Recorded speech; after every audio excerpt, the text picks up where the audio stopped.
All right, let's get started. I want to welcome everybody to the family. We got a lot of new people here, a lot of new students. I'm very excited.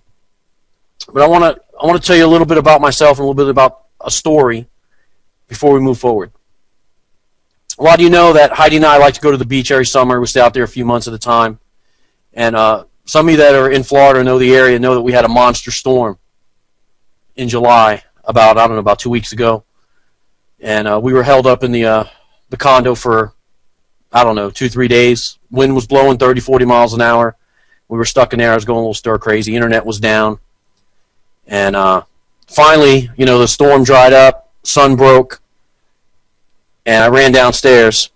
As soon as I could get out of that place, I was going stir crazy.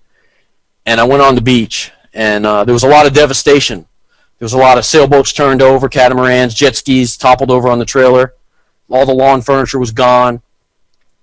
And when I got to the shoreline, I looked both directions, to the left and to the right. And to my amazement, there had to be, 10 million, 1,000, I don't know the number. It was insane. Starfish laying on the beach. And they were just everywhere. I mean, I was standing there around my ankles. And, Heidi was dragging the baby behind me. And I bent over, started picking them up, started throwing them back. I picked up one, I tossed it. Picked up another one, tried to skip it, threw it in there. Like you skip a rock.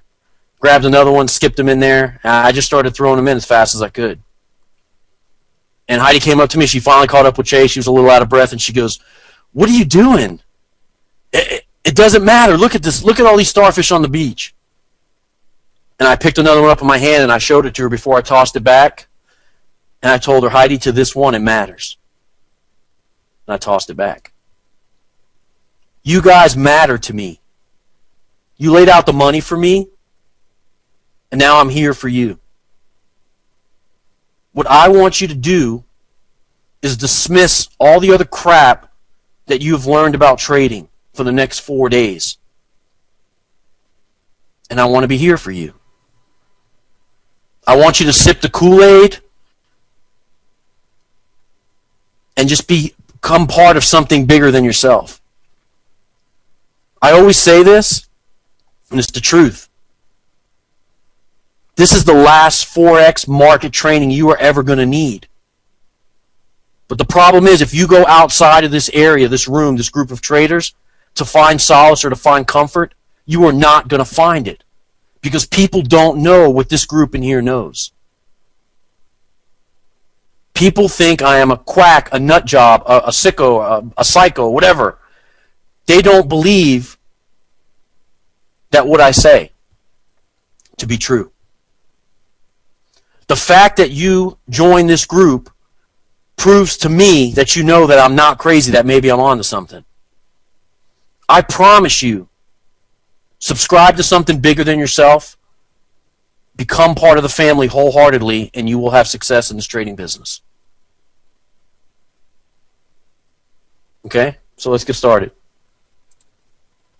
All right, this is one that pisses everybody off. No trading this week. I want you to stop trading for a couple of days.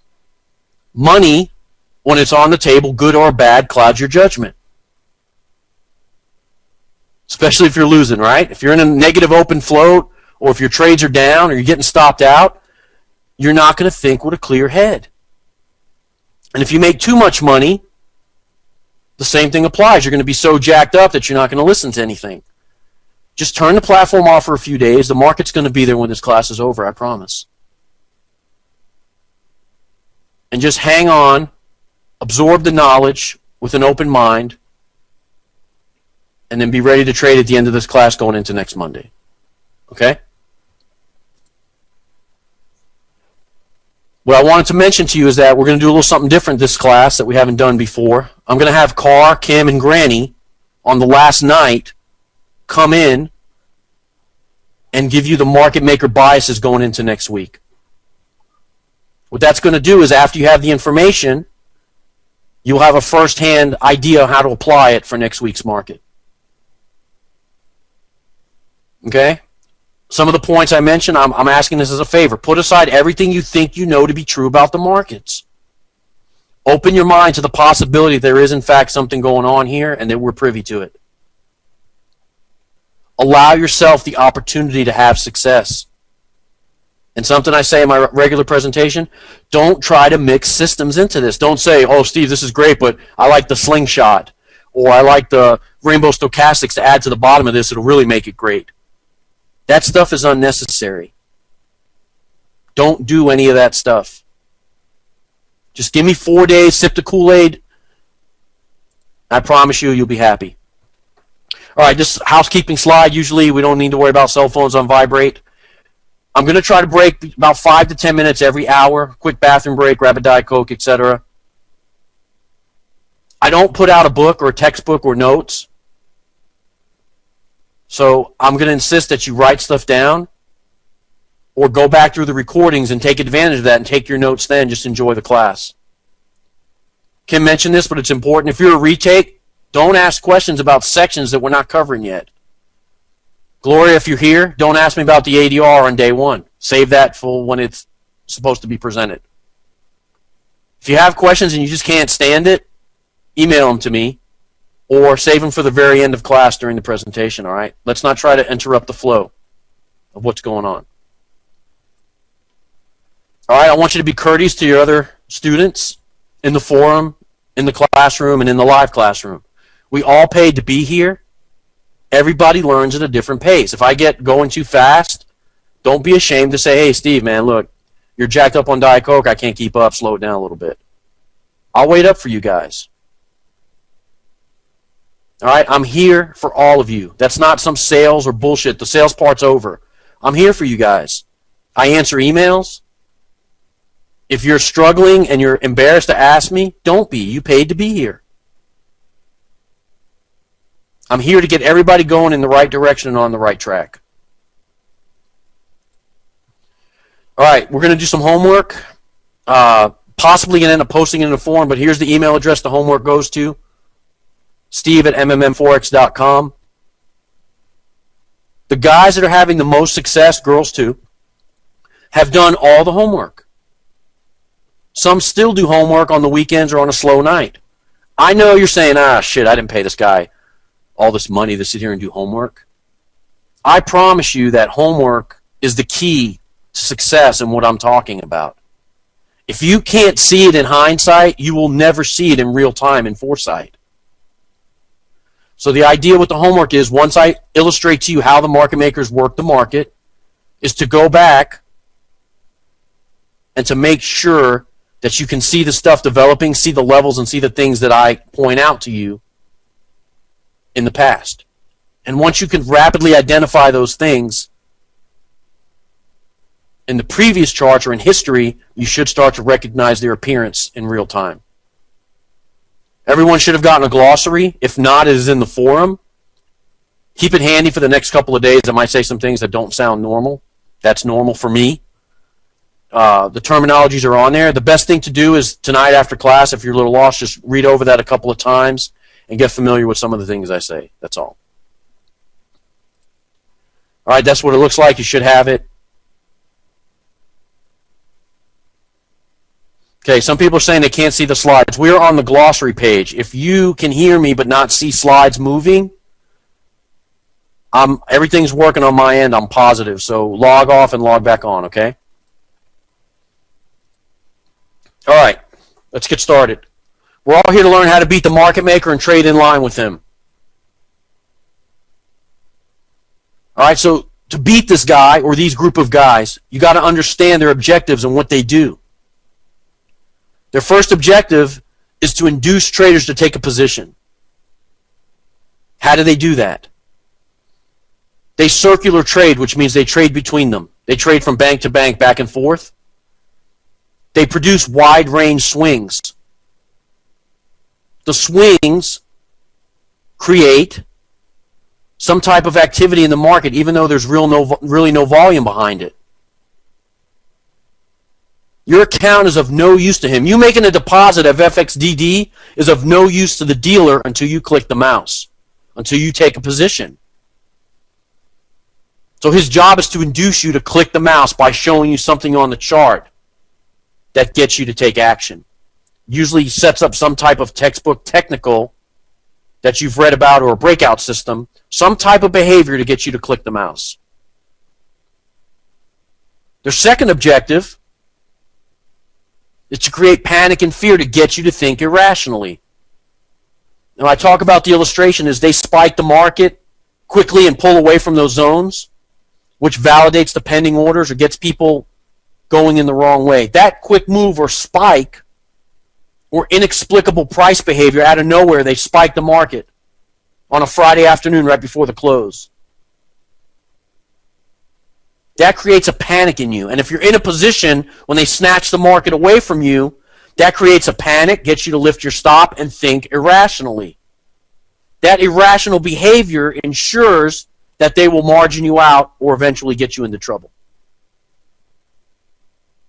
And finally, what the business is about from the beginning is the money. So they got to hit the stops and clear the board. And if you lifted your stop, they're going to drag the market in such a way that it forces the majority of the traders into margin issues.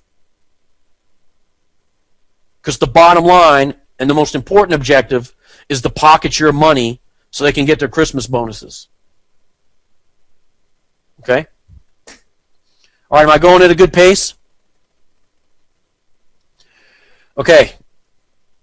In order to beat this guy, you got to know what they're capable of doing. These slides were given to me out of a textbook in the back office in Dubai called the MetaTrader 4 Manager's User Guide. Okay, what? You're saying you didn't know they had a book? Did you think that $4 trillion is floating around without a book or some type of idea on how to beat the traders? Somebody wrote a book on how to take your hard-earned money away. The business is not random. Okay? Market makers can issue you a requote at will.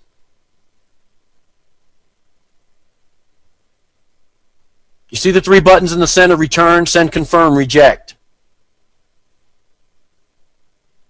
They simply hit the reject button and you are forced to reissue your order, which in turn, the market's moving, you get requoted at the new available price.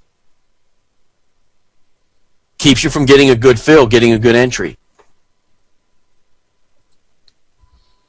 Market makers can trigger all the stops in a range. Left arrow says stop out, check the box. The right arrow, unlimited, across the board. We got X number of contracts in open float. At this price point, we want to hit the stops. They simply add that, hit OK. Notice it's in different languages. They hit it. Done. They got what they need. Market makers can toy with the spreads. You know those robots that work so wonderful in demo that are garbage? This is why. In demo, you get an aggregate of about 3 feeds, 3 price feeds. The aggregate of the 3 feeds is going to be much smoother than what you're really up against on a real account. In demo, since it's not real, they could care less about manipulating the spread, widening the spread to pick up the stops. They don't care. So what happens is you spend $97, which by the way is the refund price point for ClickBank. You spend $97 and buy a robot. Anything over $97, they got to give you a refund. Anything under, they do not. You own this robot. You put it on an account in demo. It makes $10 million in 25 minutes. You're jacked. You put your hard-earned money in the account. And then guess what? They take that little slider where the arrow is and open the spread on you. You'll pick up your buy side of the order, and the sell side or the opposite closing position side will never hit. There's a lawsuit right now, I believe it's with FXCM, that states this exactly. I think Abo sent it to me. And if I remember, someone reminds me with an email, I'll post it in the forum. Since it's a private forum, I could say the name, I guess. Can I, Kim? I don't know. The dealer is being sued for having these backside plugins and using these against the traders. Now, I want to say that not all dealers use this. There are some honest dealers out there. Usually the ones that are backed up by banks, or I know Kim and Scott represent good, clean dealers. But what I'm telling you is that this kind of crap goes on. That's why the NFA is trying to regulate this business and clean it up a little bit.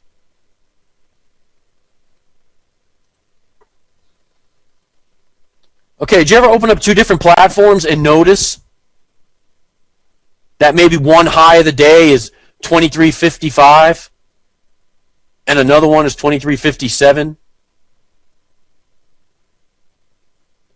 Do you understand that the dealer can hold a price point with this plugin right here? Here's how. He can set the high, low, and close on a bar based on where the orders are.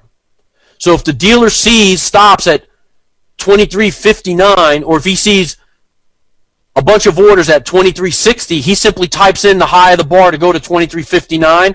Let's say there's stops at 55. The dealer goes, man, we got stops at 55. Let's hit 59 and clean the board.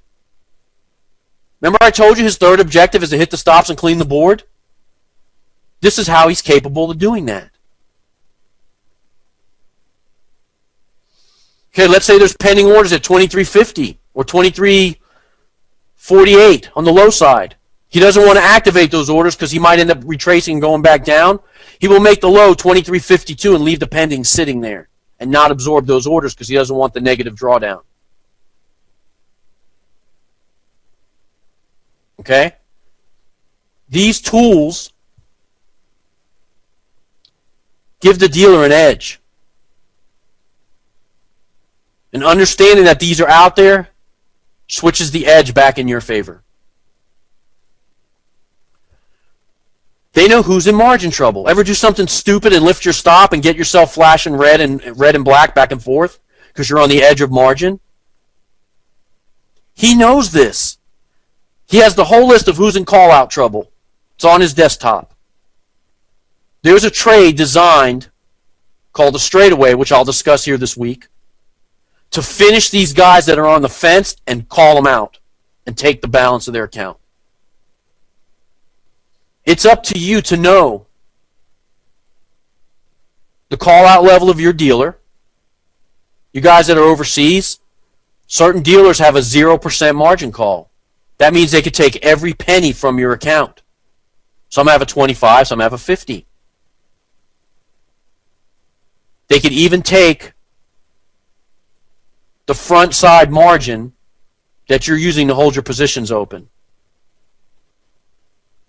You need to understand this. Understand that when the traders are in trouble and these margin call levels are on the fence, the dealer will issue a straightaway trade to finish these people off. And that's where the straightaway trade comes in. And that is the only reason it comes in, is to take the money from the traders that are on the fence and flashing red in their account.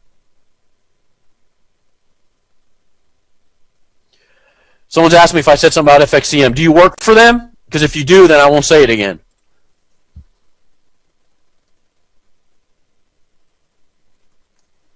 Oh, I had to get a sip of Diet Coke there. Market makers manage risk against the open positions. Look at the summary line on the bottom of the slide. Listen, it's a business. They're in business to make money. Send me an email. I'll talk to you about FXCM. They're in business to make money. They're not in business to see you succeed. You're in business to make money as a trader. They're in business to make money as a dealer. That's the way it works. In order to trade the right way, you have to be in line with the dealer, and he's not going to come back for Fred for his one order. They're not going to move the whole market back to get Ben. It's just not going to happen. So trading in line with these guys gives you a major edge.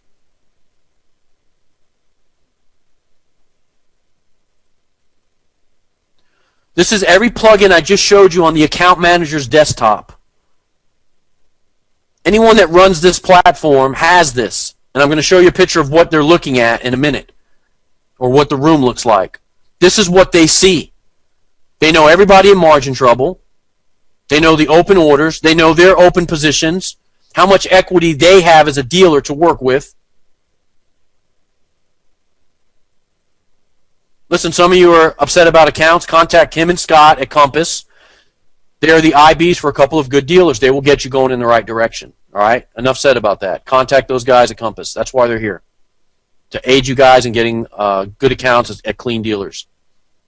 Okay. The account manager's desktop. He knows everything that's going on and the accounts that he's managing. You have to understand that this is what you're up against. Guys, ever seen this before? It's been floating around. This is one of the rooms at UBS.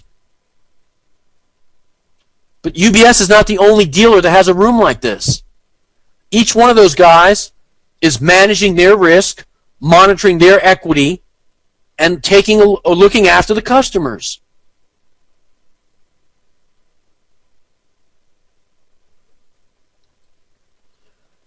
All right, I want you to understand that this is not a game or a hobby.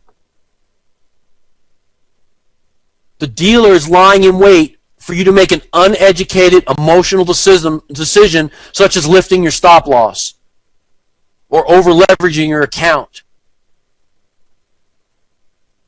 If you've been kind of half-ass trading the business and treating it like a hobby, I encourage you to take up photography. It's cheaper. But if you are serious and want to trade in line with the dealer and can master the principles I'm going to show you this week, this stuff that I just showed you about the dealers should be irrelevant to you and unimportant if you could identify his behaviors and follow what he's doing. Okay?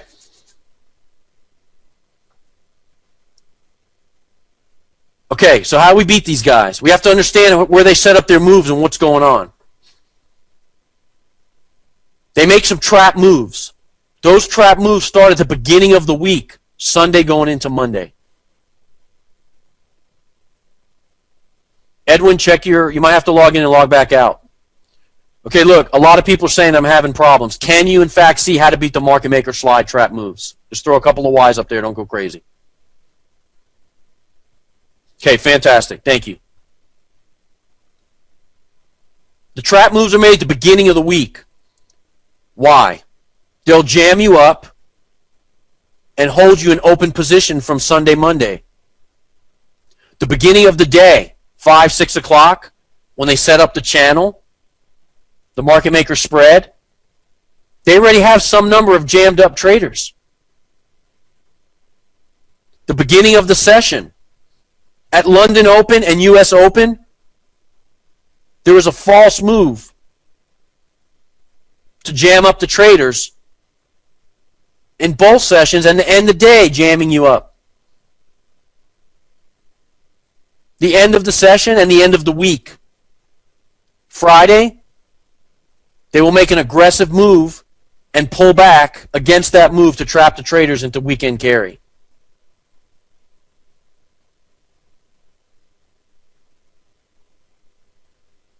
Okay, I'm trying to keep it a little slower so you can write. So think for a minute. They make the false move at the beginning of the London session. They run the trend. At the end of the London session, they will make one more extension, which is false. Then pull back, go into consolidation for the US, and then possibly reverse. End of the session, continue with the trend. Beginning of the session, hit that number again, don't break it, and come back. The end of the day, 4 or 5 o'clock in the afternoon, or if they end the trading day at noon, which a lot of times they do, the price will go back into consolidation which is the end of their day, and leave you jammed up into the next day. Now think for a minute that I've told you this, that they make these trap moves at those times a day. How many times have you sat there at 1 o'clock in the afternoon all the way into the next night, aggravated that there was no movement in the market? You got jammed up in the consolidation zone and had to sit there until the next night London Open when something started moving again.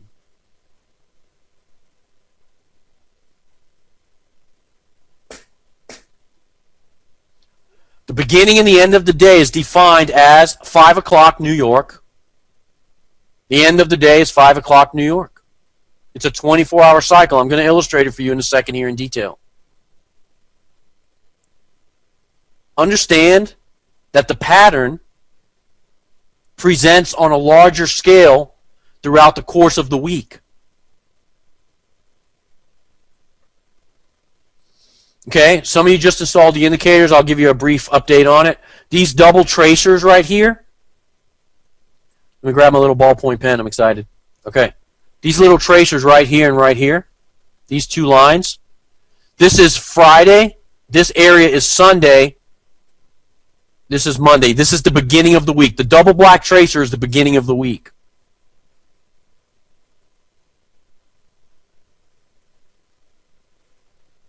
So here you have the week beginning. Market makers make the aggressive move to trap the traders long at the beginning of the week and then pull the market away from those traders. There's your week beginning trap move.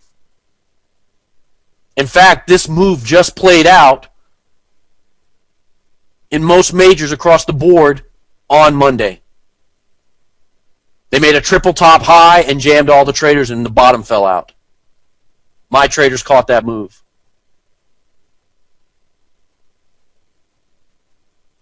And I know what happened on the recent one is they made the high Friday. They came back, hit it again in Asia. And at the London Open stop hunt cycle, they hit it again. So you had a triple top high lined up with the London Open. Yes, look at the majors. Sunday, Monday. Okay. Beginning of the session. Right? I said beginning of the week. Sunday, Monday, they'll make a jam move. Trap the traders long for the week. The beginning of the session. Stop hunt in both directions, which triggers the pending orders. Right? Breakout traders, bracket this. Nice, right there, grab the pendings. They pull back, stops out those breakout traders. They hit them again. They come back, don't allow them to see a profit. Shift the zone off of those traders. Game over. You got whipsawed long and short in one session. And if you don't have the guts to come back the third time, and a lot of people do not, you're jammed and you miss the trade.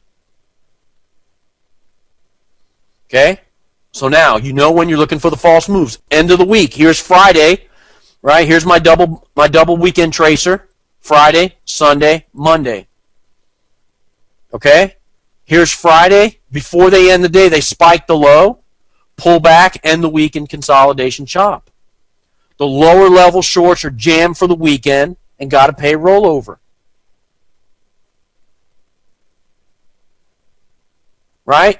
To add to the beginning of the week, they open with a gap. They didn't used to gap a lot in Forex.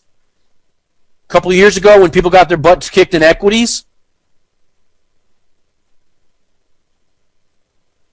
they started flocking over here in droves to the Forex market because of the leverage, the ease to trade. You don't have to memorize 150,000 stocks. There's a handful of pairs that you can work with. The Forex market started sounding very appealing to people that lost their pensions. Now, because there's more volume, these guys added a gap to their arsenal against you. So what I'm telling you is, in not so many words, or in too many words, don't carry your trades over from Friday into Sunday, Monday. Not necessary. If I told you they're going to jam you on Friday and leave you trapped, and you caught this M in the U.S. session and you shorted here, and you see the hammer to the low and it pulls back, take your money off and call it a good week.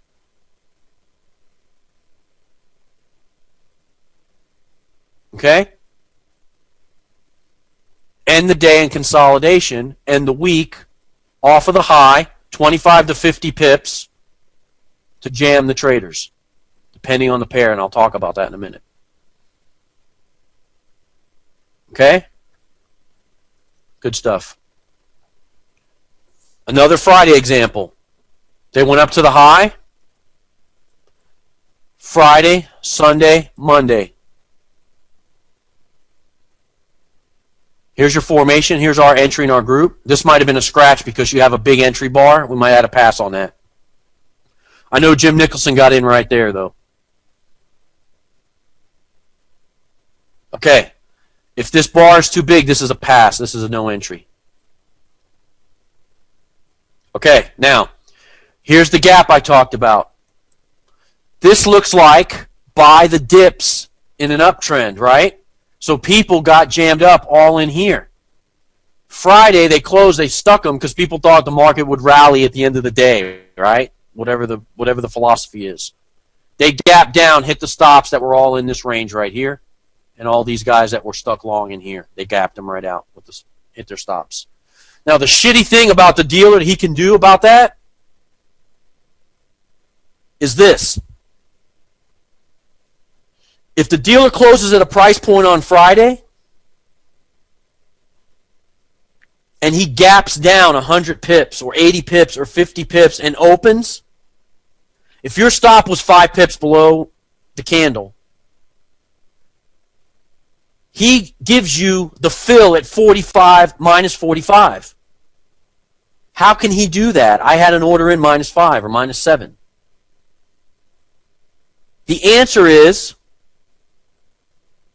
that is the first price available on Sunday at the open. You were filled at the first price that was available at that level. So you thinking you have a nice stop in place and carrying stuff over the weekend is crap.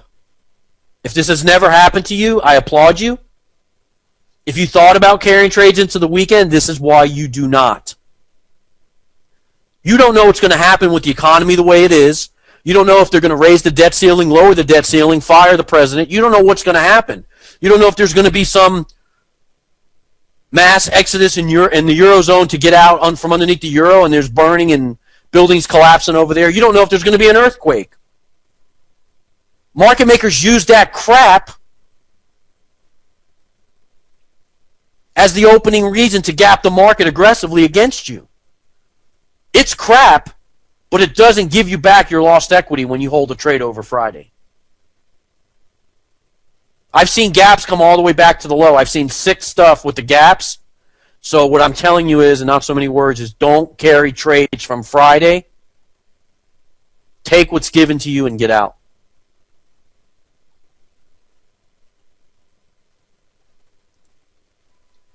Okay, now, here's a typical week. This is the structure that you need to memorize to understand the week. Here's what happens. You know I have the small pattern that I draw for you guys, right? The week is comprised of the same pattern. Why, you ask?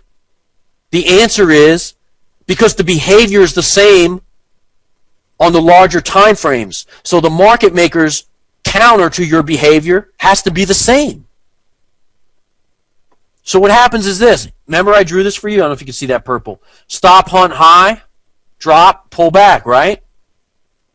That's the intraday pattern as I've illustrated for you before. I'll do it again in a minute. Stop, hunt, high, drop. Now on the bigger picture, consolidation, stop, hunt, low, trap lower level shorts, trigger the stops of the weak long holders, run it up, a big fat M, which is a multi-session setup. By the way, the most powerful setup is the multi-session M and W. What is that? I'm going to show you pictures later, but here's one for you right now. The definition of a multi-session M or W is simple. Market makers hit a level, They repeat the level in another session or another day. This example here is Wednesday. Market makers made the high of the week, the HOW, the how, right? They came back near the HOW, but failed to break it because they had trapped volume or pendings at that area that if they come back and repeat the level, the traders are released. Okay? What the hell are you talking about? They release the traders. How many times have you been in a trade and said, if it gets back to break even, I'm getting out? If it gets back to -5, I'll take my lumps and get on with my life. How many times have you said, if it comes near where I got in, I'll just take what I can get and be happy I didn't blow my account? If you said those things to yourself, you're not alone. This typical M&W behavior is based on that mentality or psychology. The traders that think like that because they don't understand the market put their pending orders in around here to get out at break even. They'll put their take profit at +1, 0, -2 just to get their money back and be out. When market makers come near the level,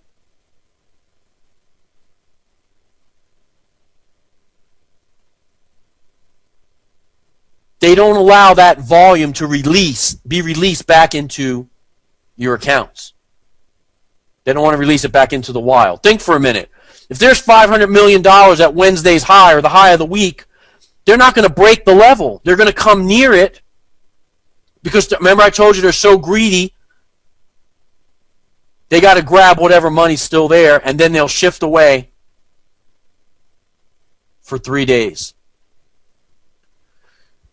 The market is based on a 3-day, 3-level cycle. Write this down. The market is based on a 3-day, 3-level cycle. Market makers will trap lower level shorts, higher level longs, and make a unidirectional swing for 3 days or 3 levels. If you look at this example that's up there, you have a false move week beginning, which is a variation on the pattern, stop hunt high, coming out of Friday, which if you notice, this is exactly what happened this week. They hit it again Asia, hit it again London Open, bottom fell out. Okay? Now, they then repeated this behavior on a 2-day cycle, stop hunt low, jam the traders, run. This run was made 3 levels or 2 to 3 days, approximately. The midweek reversal, which there's a midweek reversal almost every single week. You can have multiple levels in one day. Yes, that would make it a 2-day cycle. Now, Wednesday, they put in the midweek reversal like clockwork right here. They trap for the high of the week. They repeat the level but fail to break it. The spread opens up to pick up any pending orders on the other side of Wednesday's high or the high of the week. If you notice something, the highs of the week will coordinate with the stop hunt triggers at the beginning of the sessions. Think. This is a stop hunt high trap for London. They repeat the same stop hunt in the U.S. session.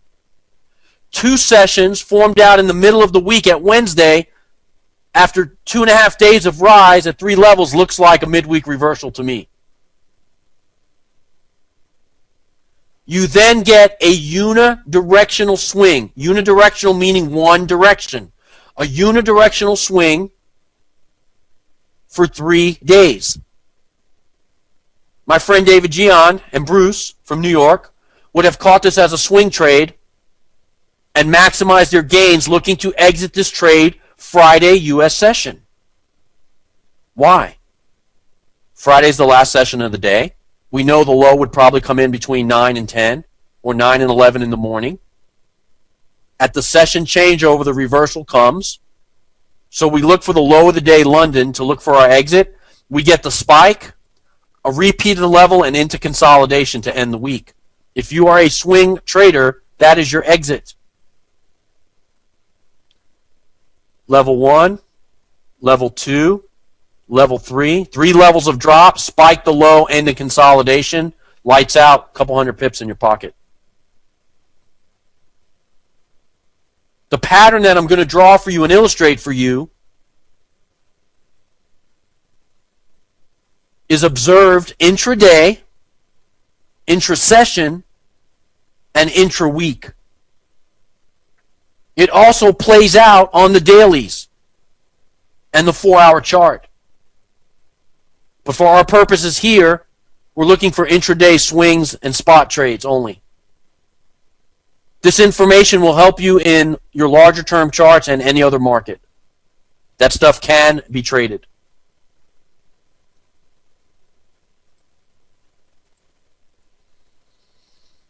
Okay. Here's a typical weekly market structure, as I've just discussed it with you, but illustrated again on a different chart. False move week beginning. Spike the low, spike the high, into consolidation. Accumulate and evaluate. Market makers accumulate and evaluate. I hit the high, hit the low, picked up some pennies. What do I got? I spiked high again. What do I got? I spiked low. What do I got?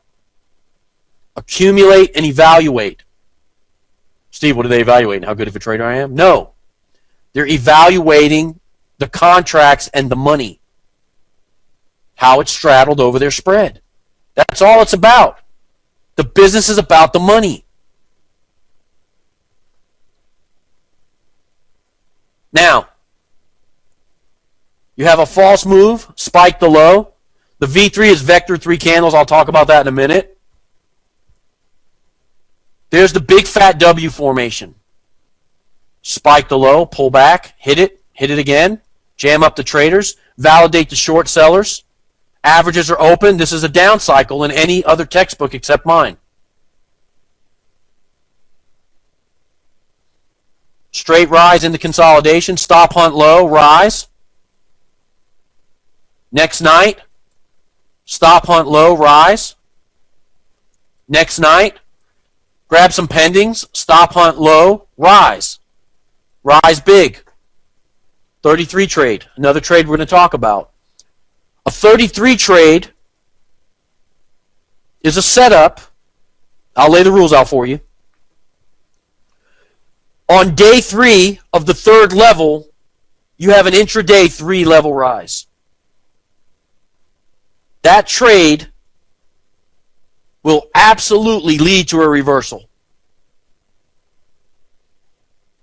Think about from the market maker perspective for a minute. Every time a retail trader buys, a market maker must in fact sell to him to provide the liquidity. They are not pairing you up, Lou, in New York, with Abo in New Jersey. They're not doing that. They are managing their risk by offsetting that by taking some buys and some sells to manage their risk. But they are not going, oh, let's see, Lou wants to go long. Let me find Pete in Southern California. Looks like he's a seller. Let's match those two guys up and let them hold hands and go against each other. That's not what's going on here. That is a marketing ploy, and it is pure bullshit. Excuse my French. The dealer, the reason you get filled so quickly, the dealer takes the other side of the trade. He has some shorts and some buys. That's just the way it is. The short sellers offset his open long equity. The long holders offset his short equity. It balances. Thanks, Russ. Forgot what language it was. Okay, so now, keep in mind, the 3-day cycle. day 1, day 2, day 3. You have 3 levels of intraday rise after the stop hunt. The reversal is imminent. I just was talking to you about market maker's equity. He's not unlimited. Here's what he does. You're a retail trader. You buy. I sell to you. Day 2. You buy again. I sell to you again. Day 3. You buy. I sell to you again. I look at my books. I'm like, I'm getting a little low on equity. I need to get some back. You're net long as a trader or as a collective group of traders. Market makers are net short. How do you get paid on net short? Correct the market to get your money back. On aggregate, at level 3, market makers go the heaviest. On the retracement, market makers are rewarded and pocket their money. And the cycle repeats.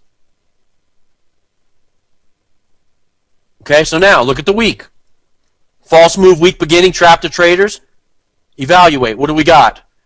You know what? The averages are showing down. We got some traders trapped long. We're net long right now. Let's make the false move, induce everybody to go short. What is perceived in the marketplace from retail traders as momentum is actually, and has always been, the move by the dealer to trigger the stops.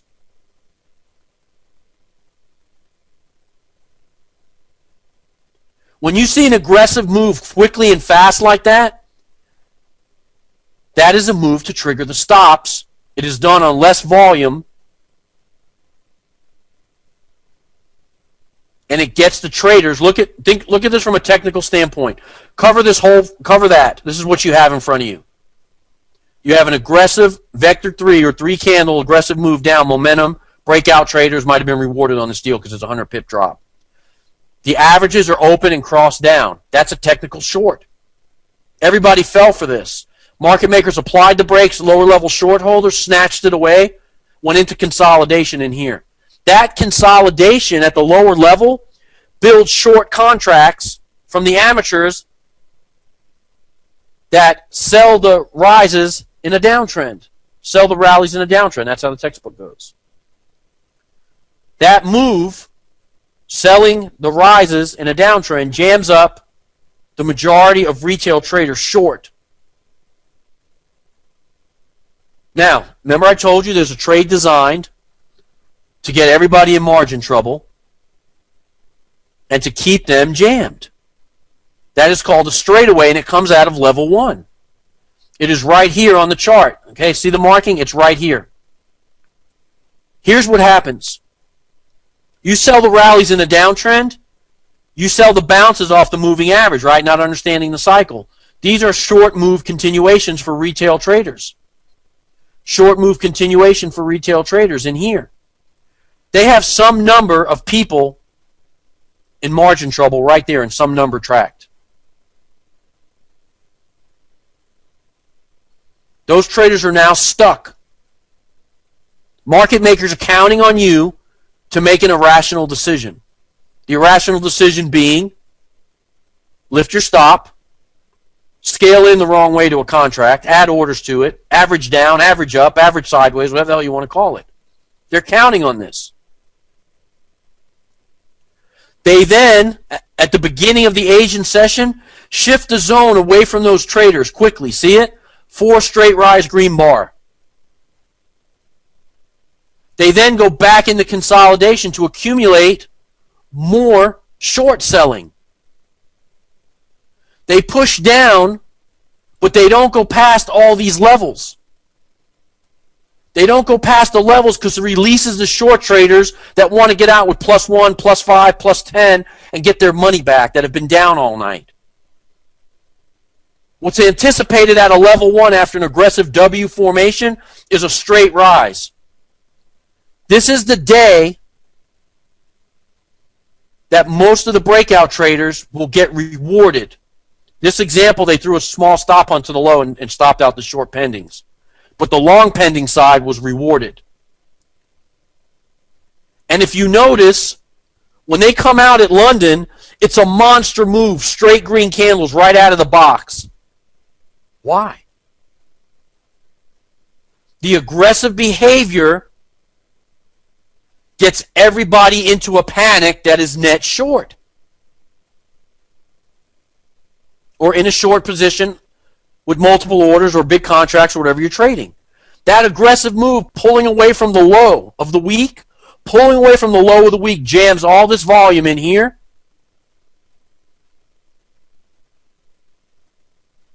And jams them up. Some people are asking what DNC is. It's a new term. It's just simply what I say, and I wanted to remind myself of that. Thank you, Whitney.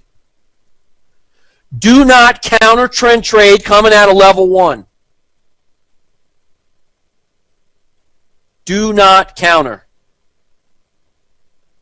Countering coming out of level 1 will jam you up. Because we expect straight rise. Because market makers got to get those contracts and hit the triggers of the people that are stuck. Don't counter. That's the place I don't want you to counter. Anywhere else, it's okay. When I say counter trend, I mean counter trend, market maker trend. Okay? Next night, we expect this. Stop hunt low, rise. The next night, we expect this. Stop hunt low, rise. They tricked you out with a little false move. But you got your stop hunt low, pins to the mayonnaise, rise. Notice how when you get to level 3, after the rise, the big candles or the aggressive stop hunt candles turn to the top side, here and here. They are now trapping long holders.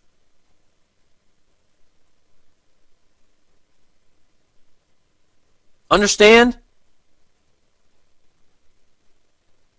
They are trapping traders long now. You guys just hang in there. Just write down mayonnaise. We'll talk about it.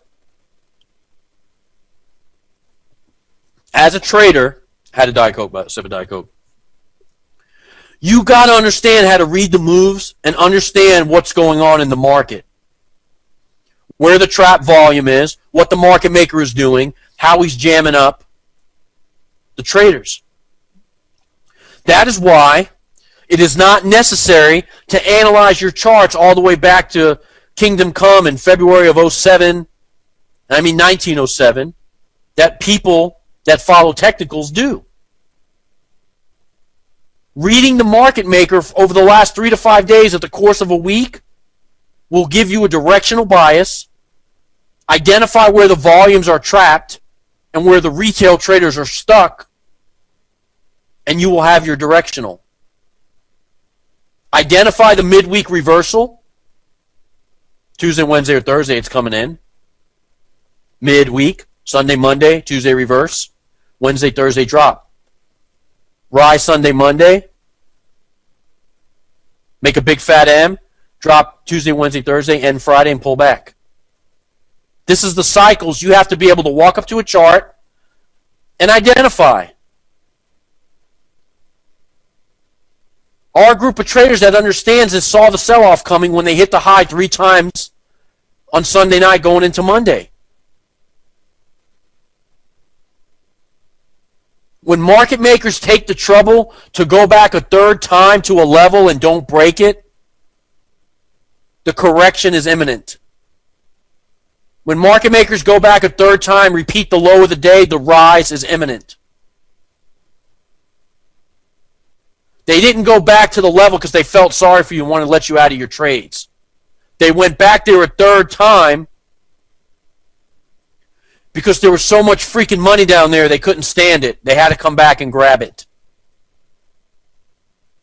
If you understand that and start understanding the other side of the chart, not the side that you see, the side that they are showing to you, and start to think like they think, you will start to have success in the business. And if you get it quickly, a light bulb will go off. It'll be almost immediate. You must anticipate when and how these moves will present themselves. The timings I'm going to talk about, the session starts, session ends, the Brinks trade. I will cover all of this for you.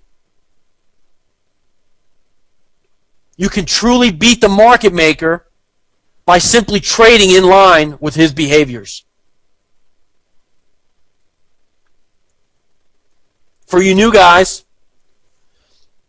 because in the session changeovers, we anticipate a reversal, New York reversal, part of the cycle. I want you to start to look to take your profit. If you're a London trader, you need to enter in the London Open and be out by the end of the session. If you're a New York trader, I want you to look to make your entry between 8 and 11. 9:30, we'll talk about that.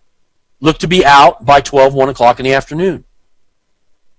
When your take profit is hit, or when the market comes to rest into consolidation to trap the traders for the next day, you take.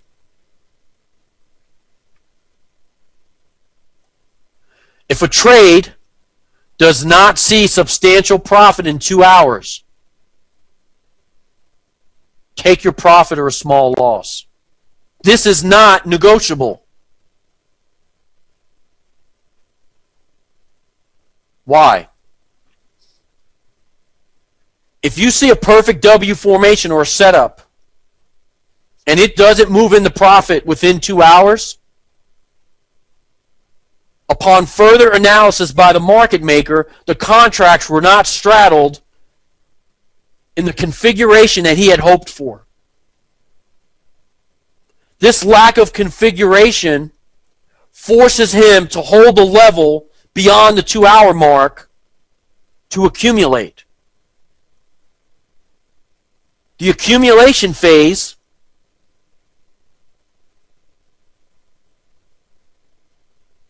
on an extended period of time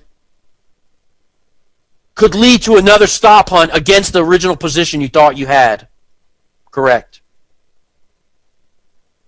Save yourself the pips. Take a -7, +5, +2, -3. Scratch yourself out and get on with your day. Example. Level 1 consolidation. Okay, we had a three hit to the high in the GBP crosses. They went high one more time at the London Open to validate the long holders, to make them feel good about themselves, warm and fuzzy. The bottom fell out. Today, they showed what appeared to be a W going into the red box. There's no chart up here. I'm talking. Take notes. Market makers extended the consolidation zone and did not rise much off of the low today. They then hit it again. Why? 3 levels wasn't seen. They needed one more hit to the low to hit their goals, to reach their targets. Sam, nice to see you in here, buddy. If the second leg presents, let's say you took a V bottom. Let's say you took stop hunt low, 3 candles to the low, and it pulled back and you took that trade. If you're in that trade and you're counting 2 hours, and say an hour and 45 in, it paints a second leg,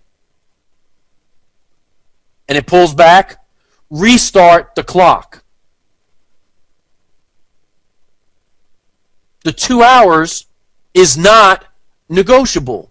Don't come back and go, oh, I waited 5 more minutes, because I don't want to hear that shit.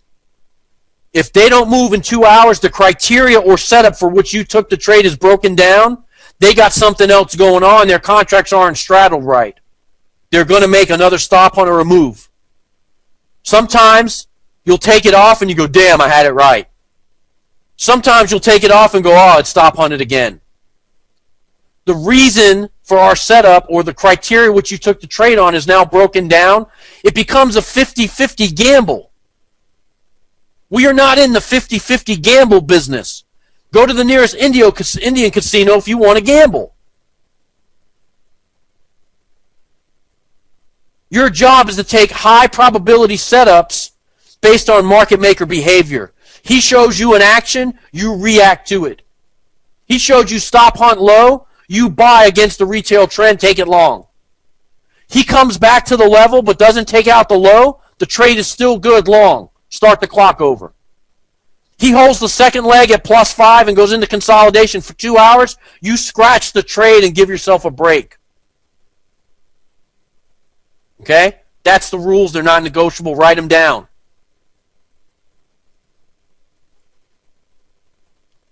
There are 3 market makers strategically positioned around the world. One for each time zone. Some have 5 desks. Some have 3 desks. But for the most part, they work about 6 to 8 hours a day. Here's the difference. You're one guy. You put your trade on. You lift your stop. You sit there like a moron and nurse it for 3, 4, 5 days.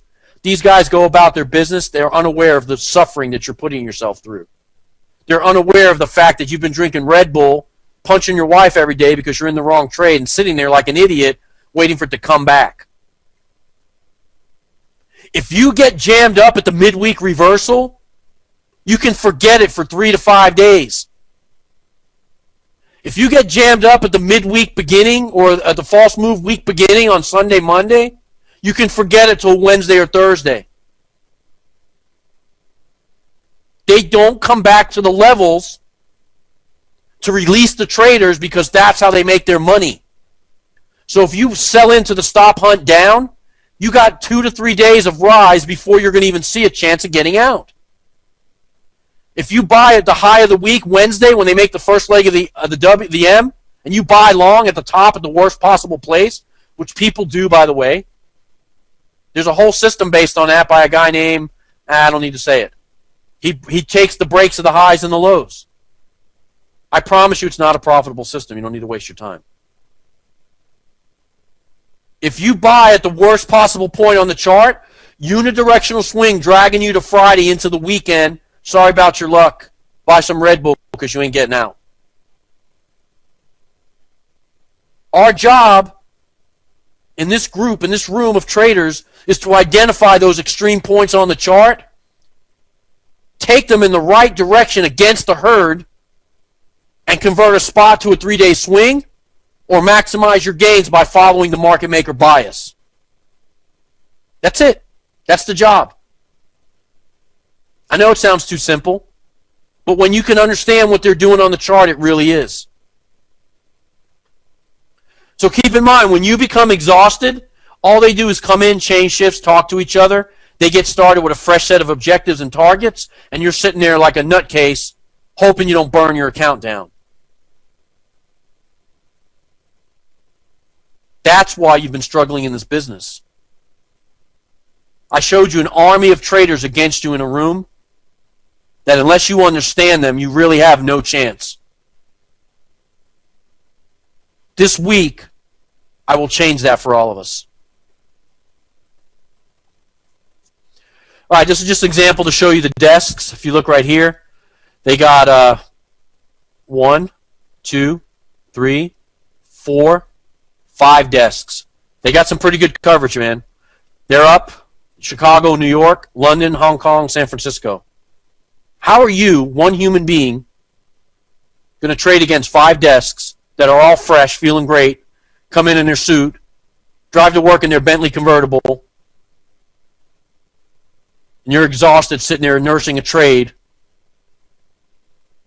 trying to get what you had back? It's very tough if you don't understand. All right, same thing. Here's their coverage. 3 desks. See them? 1 for each time zone. 1 for each session. Okay. An extended rise by the market maker of 3 levels. The levels are not going to be stair-step, but when they are, it's game over. The levels can be described as bursts or movement in price. If you notice something about the charts, they will have an aggressive move come into consolidation. An aggressive move come into consolidation. An aggressive move come into consolidation. The consolidation zones are put there to trick you, and I'll talk about it. An extended rise of 3 levels will always bring a correction. Think, a market maker lent out his money, lent out his money, lent out his money. Shit, I'm running out of money, I need some back. Correct. On the drop, I buy from the sellers, buy from the sellers, buy from the sellers. Man, I'm running out of money, I need some back. Let's get a quick rise out of here. Get my orders back. On the counter trend trades, the 50 EMA should be used as your take profit. The 200 EMA, which lags and will be about the middle of the range, will offer the second take profit. The middle of the range is known as the 50% fib. All you have to do is subtract the high from the low and divide by 2. Take the high number minus the low. The high of the day, whatever that price is, minus the low of the day, gives you 100 pips to make it easy. 100 pips divided by 2 is 50. If the price is moving down, add 50 pips to the LOD, low of the day. That's your fib retracement. Okay? Okay. I'm going to talk about the cycle that I talked about in my presentation, but I'm going to be much more detailed, and we're going to go over that after the break. Let me finish this slide. Actually, I'll break here. It's a good place to break. All right, I'm back. Hope you guys are doing okay. Is 7 minutes long enough? What we're going to do is, I never really went over the agenda tonight. We'll do 7-minute bathroom breaks every hour, and then we'll do about a half-hour break around 8:30, something like that. No, it's already 7:20, so maybe 8:30. Enough for you to grab a little something to eat, and then we'll finish out the night, and then we'll have one more 7-minute break, and we'll go through. Okay? That's pretty much how I lay it out. That's the same way we lay it out for the live venue also. Okay. Hey, Mike, how you doing? Asubio, nice to see you. All you guys, nice to have you here. Okay. I left off talking about the pattern. I'm going to draw for you just like I do in the presentation, but I'm going to be much more detailed, and I'm going to cover the market timings, which are very important. Take notes. The first 2 days, and now especially, I'm going to lay out the structure and the behavior that these guys do. Then the last 2 days, we're going to break it down and help you to identify it on the chart. So what I'm saying is the first 2 days are vital. The chart stuff you've been trading is going to be easy for you. The trick is to dump your old baggage and open your mind to the next couple of days of material and allow it to settle in and sink in and become part of how you think or how you know the market works out. Okay? All right, so look, I talked about the daily setup. There's the accumulation phase. They set the initial high and low, the IHOD and the ILOD, the initial high of the day, initial low of the day. Okay, write these terminologies down. The stop hunt, we call SH, abbreviated, is the false move against their real intentions.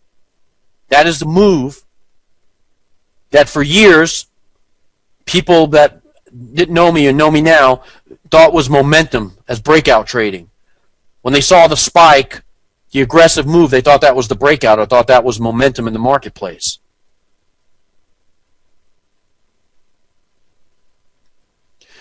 Some people want to print the slides off the screens. Look, we're grown. I can't stop you from recording and doing stuff. I don't issue a textbook because I don't want this stuff floating around in the form of a book. If you do something like that, first of all, I don't want to hear about it, and second of all, please respect the student agreement and my wishes. Don't let this stuff show up on the internet. Okay? All right. Yeah, I'm sorry, man. I was supposed to make it full screen, go back into slideshow mode. I don't know what I was thinking. Thank you for reminding me. Okay. All right, so the stop hunt is the false move against the real intentions, what everyone perceived in regular technical land or regular technicals as momentum in the market, but it is in fact a trap move to get the traders to validate the wrong way. The real move in the Forex business is slow. Slow and steady rise, slow and steady drop. If you've ever been in the right move with the wrong position, it just seems like it goes on forever and ever and drops, and you start drawing, I don't know, people tell me, I draw a fib and I hope it holds, it goes through it. I draw a support line, it doesn't hold. I draw a trend line, it doesn't hold. It's a slow and steady, relentless move because market makers are all in. It's on all their volume. They're aggregated all in. And that slow and steady rise or slow and steady drop is them booking a profit. Market makers always end the day off of the low or the high, 25 to 50 pips, and go back into consolidation to trap the traders. Gerald, it is what it is, man. Okay, now, there's some other nuances in here that I want you all to write down. I'm going to try to draw on GoToMeeting. If not, I'll switch to Paint. Okay, keep in mind, I failed third grade art. Okay, let's start here. 5 p.m. Most dealers reset the high and low. Okay, some of you have seen this already, some of you have seen it but in the presentations, but you have not seen it to the detail that I'm going to give it now. So be patient with me. Take notes. This drawing is the entire business in a nutshell. So if you were texting on your phone, you got the TV in the background, if you pay attention to anything, pay attention to this section. 5 p.m. the high and low reset, market makers make the quick push, right? 15 to 25 pips up, 15 to 25 pips down, and consolidate. This initial move sets the initial HOD, the initial high of the day.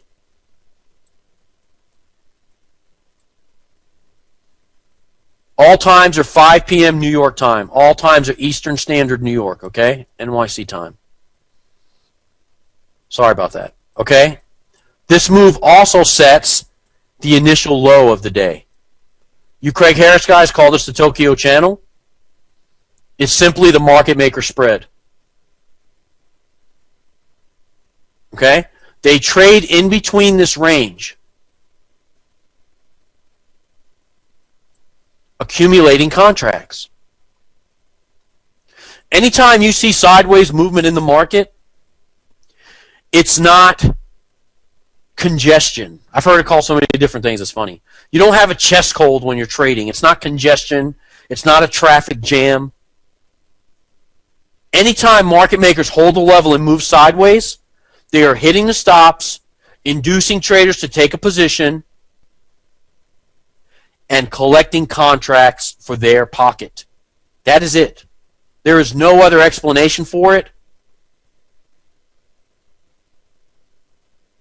other than what it is. Okay, now, between 5 and 8 p.m., New York closes at 5 o'clock. There is a thing I've heard it called Dharma. It's the dead time in the market. There is nothing going on. A lot of traders use this time to scalp the market with robots because it just kind of chops sideways.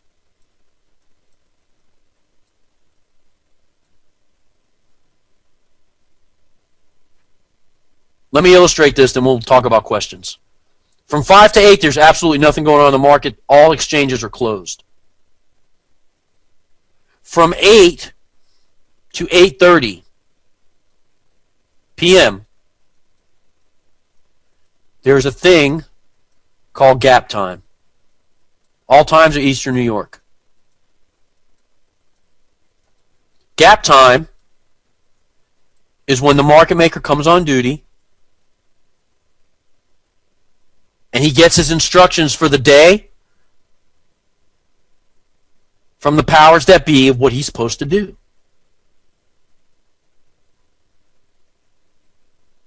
Man, I wrote 8 p.m. twice. It's 8:30, sorry. 8:30 p.m.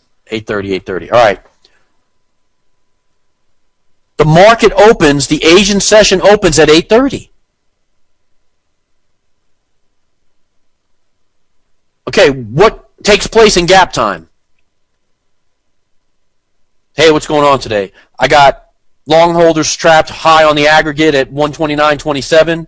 I need you to hit the stops, pick up some pending orders over there, and I want price down at 125.35 by the end of the day, by the end of your session. Will do, got it.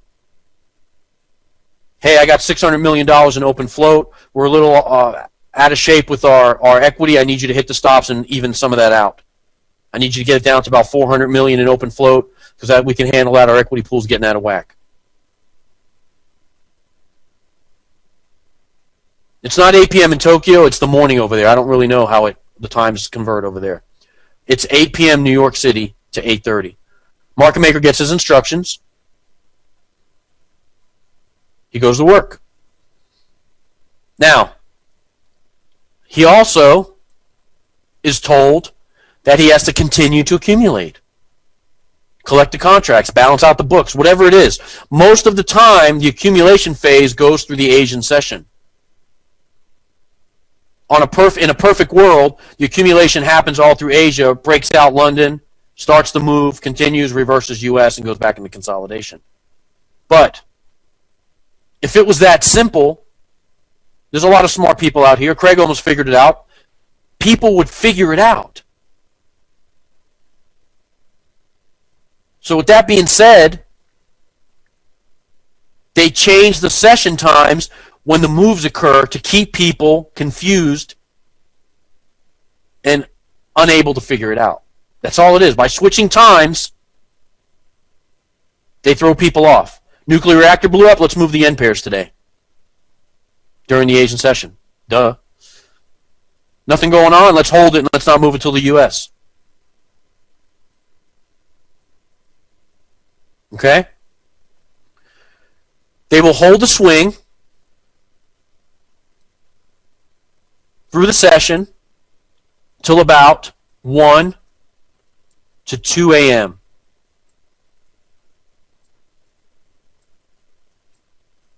Okay? Now here's what happens. At the start of the London session, the first move is to pick up the pendings and destroy the breakout traders. Some of you guys have heard of the Frankfurt Power Hour. There's no such thing. It's bullshit. What they do is they widen the swing early, Frankfurt time, and pick up the pending orders, validate any fib patterns, and they take those guys out. In an ideal world, between 3 and 4 a.m., 3:30 being ideal. Between 3 and 4 a.m., they make an aggressive move, in this example, towards the high and extend the initial high of the day. That move is comprised of 3 individual pushes. 1, 2, 3. Remember I told you about the number 3 in the presentation? 3 is a psychological barrier for human behavior. You've been saying it all your life. Things come in 3. 3 strikes, you're out. If someone dies, they go, oh, one more. Right, it comes in 3s. You've heard that crap all your life. We're programmed as people psychologically to procrastinate and to hesitate. The 3 pushes ensures the market maker that you will in fact chase that trade. The 3 makes you do things based on your human psychology, fear and greed and things that drive the market, ensures that you will take the wrong position. It's dirty, but that's why they do it, because it works. Here's what happens. You're standing there, and you see the thing push right out. It pulls back. You go, maybe it's going long today. They hit it again. Bam. They extend the high again. You go, damn, look at Euro. It's going up today. I'm missing it. They hit it a third time. The third time makes you realize that you're missing the trade and you want to get on, and you buy at the worst possible point in this scenario. You place your orders in here.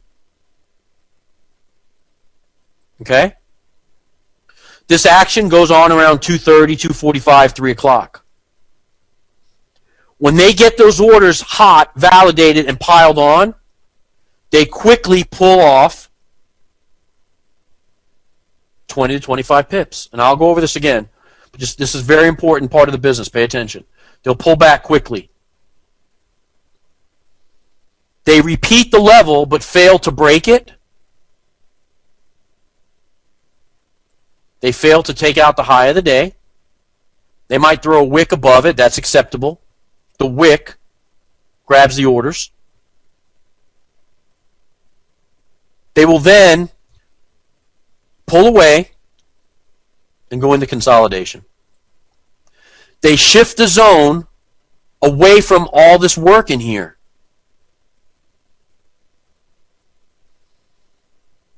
The London session starts at 3:30 p.m. Eastern Time, New York.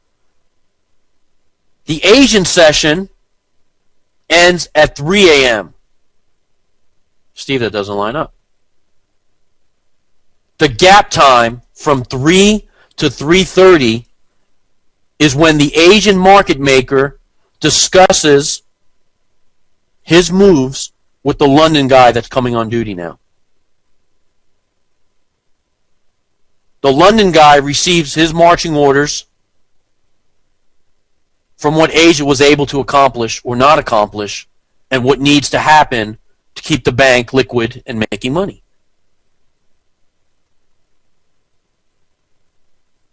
When they pull away and go into consolidation, the traders are jammed up that are traded long above here. Higher level long holders are jammed. They will then make 3 levels of drop.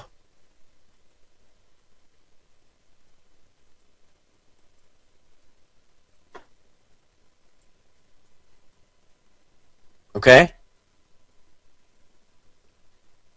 Ask me to repeat the 3 a.m. time, no problem. The changeover, the Asian session ends at 3 a.m. The London session begins at 3:30 a.m. New York time, Eastern Daylight Time, whatever the hell we're on right now. Okay? The gap time is from 3 to 3:30. From 3 to 3:30, you might see a stop trigger. You might see them put in the second leg, or start making the second leg. There's a trade that we call the Brinks trade, and I'll illustrate the rules for you, but I want you to understand. The Brinks trade is when the second leg of the M or W is formed on the 345 candle. Okay, write it down. The Brinks trade is when the second leg, M or W, could be a V bottom too, but for now let's just go M or W, is formed on the 345 candle. What the hell are you talking about, Steve? False move, end of session. Price rises as we go into the end of the session in Asia. It makes a false move, session beginning, issues a spike to the high, and will close on a hammer at 3:45. False move, session beginning. The reason that we call this a Brinks trade is because we're so certain it will pay out, you can back up the Brinks truck on it.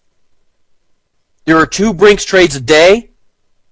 I will illustrate them for you here.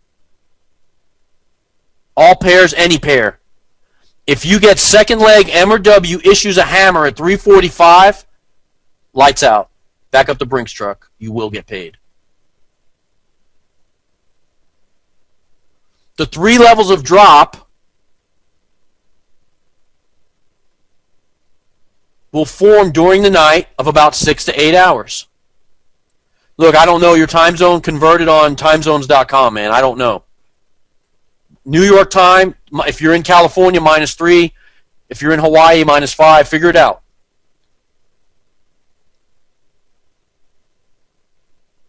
Paul, nice to see you. Write it down, buddy, and figure it out over there in Texas. I don't know what the hell's going on over there. All right. Need to come over there and eat some ribs with you, buddy. I miss you. Hope you're doing all right. Okay. When you get 3 levels of drop,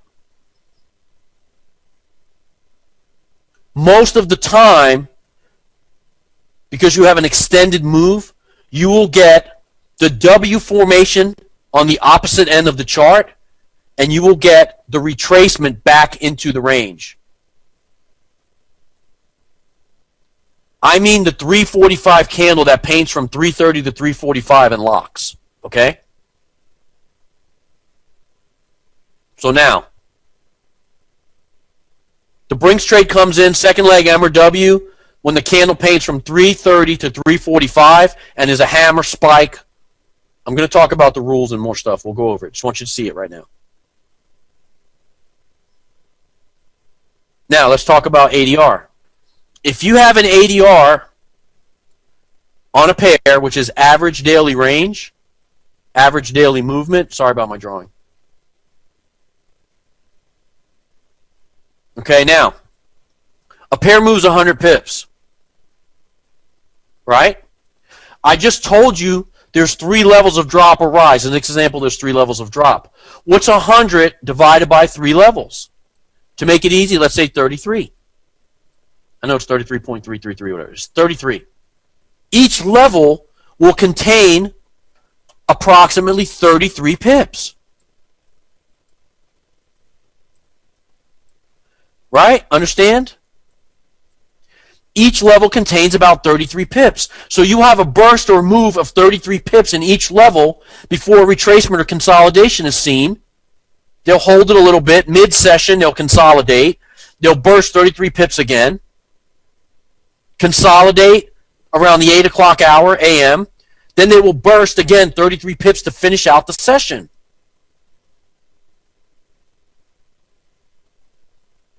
Understand?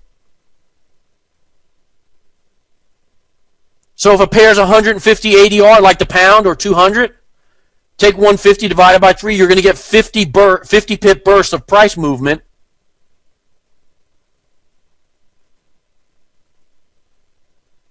To give you the 3 levels. This is universal in every single pair, in every platform, with every dealer. And I always trade on the 15-minute chart. Just don't worry about charts right now. Just get this illustration down. Pay attention to this. This is the whole business right here. Don't worry about it, Mac. We'll get to it, buddy. Hang in there.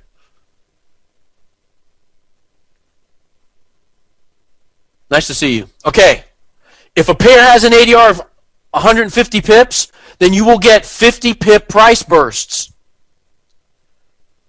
Then they will do the same thing. They will go into consolidation. They will trap short, hit the stop, show one more push down, pull back. Second leg will form. At 9:30, I'm sorry, at 9 o'clock, over here, this drawing's getting out of control. I should have did smaller writing. At 9 a.m. New York, the London session comes to a close. The New York market maker comes to work, and he talks to the London guy. Gap time, 9 to 9:30. At 9:30, the U.S. equities market opens. The Forex is lined up with the U.S. equities open to create the moves based on news releases and whatever else is going on in the equities market. If you are issued second leg W, in this example, a hammer spike to the bottom at 9:45 candle close, 15-minute chart. Coke, I'll cover the ADR. Relax.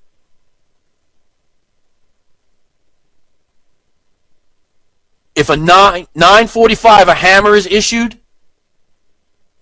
Brinks trade number 2. The reversal is imminent. If the second leg M or W forms the HOD or LOD at 3:45 or 9:45, that trade will pay out today. That's it. That's the Brinks trade. Those times are lined up. False move, session beginning, equities open. 9:30, the equities market opens, a hammer to the low. 15 minutes into the session, they pull it back and close and paint a hammer. They spike to the low and close the other way. They trap the traders, pick up the orders. Make the reversal back into the range. Consolidate, okay? Consolidation comes in around 12 or 1 o'clock in the afternoon.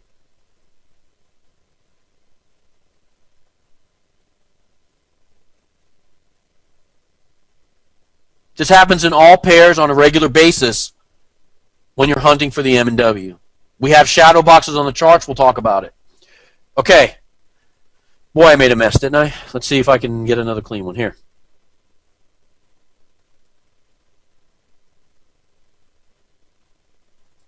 One, two, three to the high. You're going to get 3 bursts or pushes to the high. It can be in 3 candles, which is a work of art. It can be in one big, huge candle. But when you watch that candle, you will see 3 pumps to the high or 3 pumps to the low. The 3 pumps is based on trader psychology. The 3 levels is also based on trader psychology because you come to it and you see a beautiful downtrend. All the technicals are validated. They turned over. They're showing a drop. You go, man, I missed Euro's fall today. Let me take some of that. Bam. They pull it away from you and say, just kidding. Okay, here's the Brinks trade for the second leg. Here is second leg. If this leg issues a hammer, a spike, or if this leg is comprised from 9:15 to 9:45 of railroad tracks. Ah, sneaky. Here. If this leg is in 2 moves,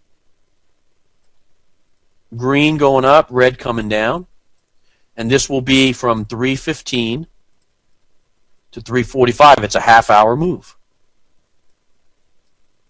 If that comes in at the session changeover, think about the second or third slide in. False move, trap move, end of the session, beginning of the next session. They jam you up at the changeover. 9:30, the same thing applies down here. 9:15 to 9:30, they issue railroad tracks. That goes on to 9:45 rather. Okay? If they issue 1 bar at 9:45 and it comes in as a spike to the low or a hammer, and this forms the LOD, the low of the day, or this behavior forms the high of the day, that is a Brinks trade. We're going to go over it again, don't worry.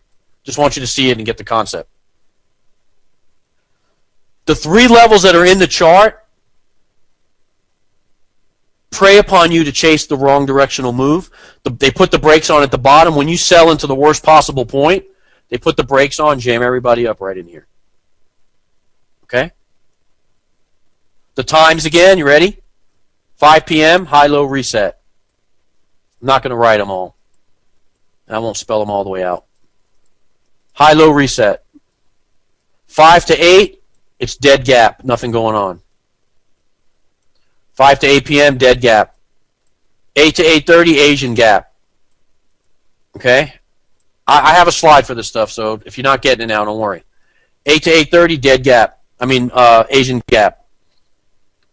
Session starts 8:31, runs to 3 o'clock. 3 to 3:30, London Asia gap time. Instructions are passed. 3:30, session starts. Brinks trade comes in from 3:30 to 3:45.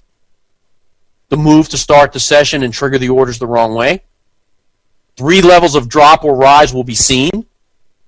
The opposite behavior of the M or W is performed between 8 and 10, 8 and 11. The ideal time being 9, end of the London session, 9 to 9:30 gap, 9:30 U.S. session in line with the equities open. 9:45, if a Brinks trade is issued, you'll get a hammer or spike to the low. These times are all right now daylight savings in line with what we're doing. In the winter, when we move the clock, in the U.S., the moves will be seen around 2. But the equities open does not change because it's still 9:30 here in New York, no matter what the clock is on, standard or daylight savings. Okay. So what happens is, in the winter, the London session is an hour longer. It's irrelevant. 9:30 in line with the equities open. Ron, I don't know what you read or thought. Don't worry about it. It's BS. Here's the deal. All the times that you've read, all the stuff that you've been told at the retail level, all the crap, the clock on there from Yahoo and Auckland and New Zealand comes online, and your mother wakes up and throws a couple trades on, and Japan wakes up, and then New Zealand starts trading. It's all bullshit. Those times are garbage. They are not going to give you the timings. They are not going to say, we're going to jam you up at 3:31. They're not going to say that. You're not going to find that information out. Again, I need you to subscribe to something different. Don't rely on the stuff you've read. It's crap. Okay? These are the times. Take them to the grave with you. They are solid, rock solid, not negotiable. These are the timings of the business. And when you start to trade the method, you will see how often they come in right at 3:15 and 3:30 and throw railroad tracks. You're going to see how at 9:30 at the equities open, they'll spike the low. Of course, there's variations on these times, but the session times are not negotiable. These are when the guys come on, and these are when you can expect the moves. So now, understanding that there is in fact a timing element is going to change the way you come to the screen and when you view the screen. There are going to be some days when they make the moves early and you miss it, yes. But if you think about what happened Monday night where they made a double top M and then they hit it again one more time at London Open, that London Open came in between 2 and 3 o'clock. There's your entry. You don't have to sit there and watch the whole thing, all Asian session and London session. I'm telling you, I'm going to narrow it down for you for a 3 or 4 hour window of opportunity for London and a 2 to 3 hour opportunity for US. Okay? Does everybody have the notes on this drawing? I'm going to pull it. Okay, look, I don't know what time zones you live in. You guys are from all over the world. I could never figure it out. Every time I've given you is the time right now for New York minus wherever you're from, or add from wherever you're from, okay?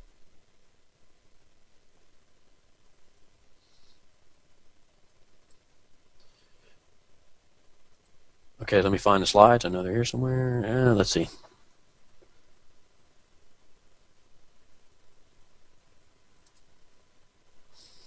All right, I don't know what's going on. Let's see. Here we go. Okay, so now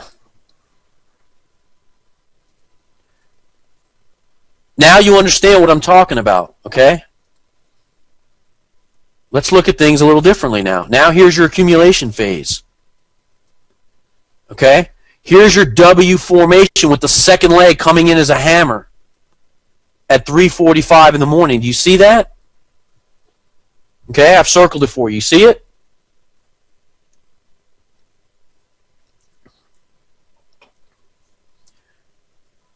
Here is your railroad tracks to the high. Guess what time this structure was built? Between 9 and 10. The reversal comes in to end the day off of the high for them to go into consolidation and trap the traders long, holding long overnight. That structure comes in after the move is made overnight, right around the equities open, and ends the day back in consolidation. Okay, double railroad tracks, when the high is held and not broken. See how the high of the day holds and they keep hitting it?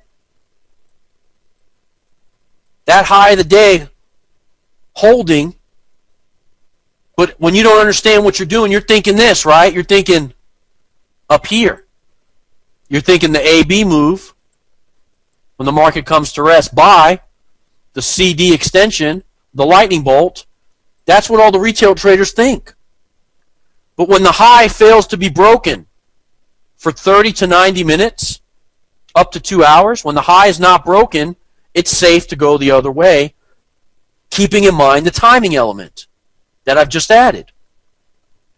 Notice down here on the W how they set the low at Asia, spiked right past it to pick up the stops and pendings, and then just missed it the third time around. The near miss on the third time validates and confirms, especially at 3:30 in the morning, that you got the right directional bias. This is, in fact, the exact mirror image of what happened on the pound last Monday night, Sunday going into Monday. They hit it again, they hit it again, but don't miss, don't take it out. When you see the LOD hold, the low of the day holds, you look to go the opposite way. They spike the low, lower than here. That move gets anybody that went long right in here, it takes them out. Their stops are in here, right? That spike to the low hits those stops. When they trigger the stops, they've now lined their pocket. Now, there's some amount of people that went long in here. Again, after that spike to the low, right? This second pass ensures that they take all those people out too. And also ensures that the people that were thinking this got jammed up as well. This behavior at the W and at the M plays out over and over again in every pair, every day, variations on the theme. So your job is to look for an entry near the low of the day, long. Look for an entry short near the high of the day. If you understand that, you'll have success in the business. Okay? See the false move in here they got? Look.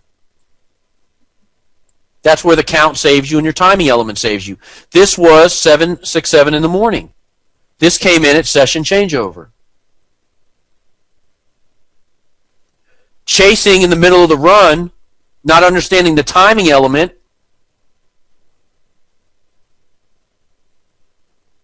keeps you from getting jammed up. The timing element is very, very, very important. The pattern, the timing, and the count. That's the order of importance that things are. Okay, so now you see it a little different. Okay, variations on the theme. How do they change it? What do they do? Changing the session in which the moves come will keep you confused. Changing the severity of the stop hunts. Okay, you get an extended 100-point stop hunt. Stop hunts, by the way, are typically 25 to 50 pips, and I'll cover that in detail coming up. If they change the severity of something, because traders are stubborn and won't let go of their positions, they'll make an extended stop hunt. They'll do something that looks like this. They'll come in, pull back, go up here like this, hang around. Traders aren't letting go of their positions. They'll hit it again and make the same structure and then reverse. Okay? They'll make a 75, 80, 100 pip stop hunt to trigger the traders to get them to go the other way. It kind of works like this. We're going to show you long. As a retail trader, I want you to take a long. I'm a market maker. I need you to take a long because I need some of my money back. So I break in 3 bursts coming out of the box, and I show you long. The traders don't bite. They don't commit. Well, I need you to commit. You don't believe me it's long? I'll hit it again and show you a long, buddy. You see it go up again, you feel as if you've missed the move. So now you're like, damn it, it is going long. I get on. Traders commit their funds. I go, ha, got you long. I was just kidding. Sorry about your luck. And I pull it down now the other way. The example of that, again, is the most recent chart, is Monday's 3 hits to the high. The third pass towards the high ensures that the retailers were long. But when that high fails to break, it is the signal for our group to take it the other way. Don't be fooled by the market maker's aggressive moves or the extended stop hunts to fall for his crap. Your job is to take a long near the locked low of the day and a short near or at the locked high of the day. And I'll show you how to pick those points on the chart. The other trick that he does, he conceals the move behind the news announcements. You know that at 8:30 when non-farm comes out, that there's nothing different in Europe than there was at 8:25. He uses the news as the triggers to complete his patterns. That's why the news doesn't match the market behavior. And then you get these talking heads making up some crap that, oh, the Eurozone didn't bite for the bad news about the Euro. They took the Euro up today. That has nothing to do with it. It has to do with where they are in the market cycle and how the contracts are built up. If they take the market long or Euro USD long on negative Euro news, that makes no sense.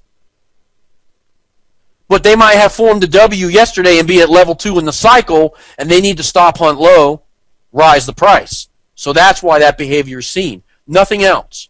It has to do with their secret targets, their secret price objectives. Not, oh man, I don't understand, Euro went up today, the news was negative. They say traders reacted positively. No, market makers faked everybody out with negative Euro news and rose the price. That's what they did. They conceal the cycle and complete the pattern behind the news announcements. You think they don't know that non-farm's coming out? First Friday of every month? They probably lick their chops waiting for that damn day to come out. They also blame geopolitical events. Nuclear reactor meltdown spiked the yen. I know they spiked the yen and got a lot of people excited, and it rose immediately after the spike. They did a stop hunt low, trapped the trader, showed momentum. People thought the bottom would fall out, and they trapped them 400, 500, 600 pips in the hole.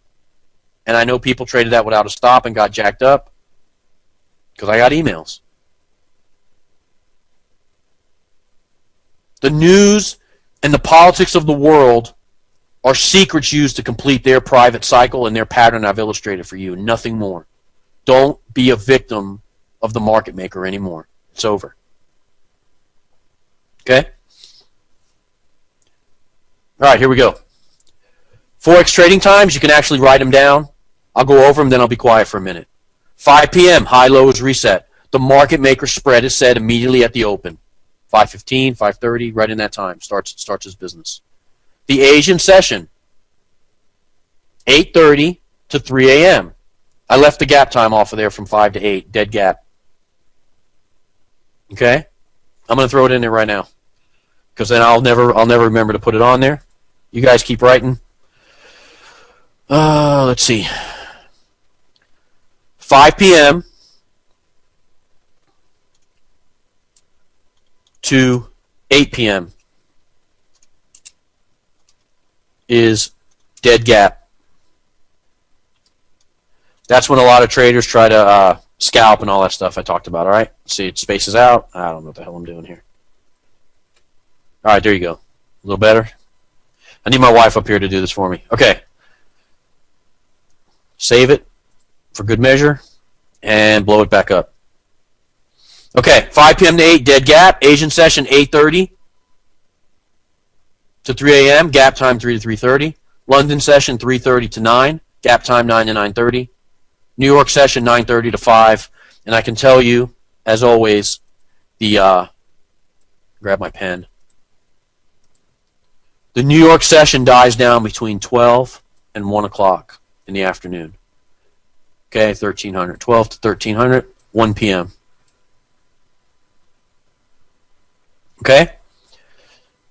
No, I did put it. End of day gap, 5 to 8:30. I put it at the bottom. I don't know what the hell I'm doing. I'll erase this one now.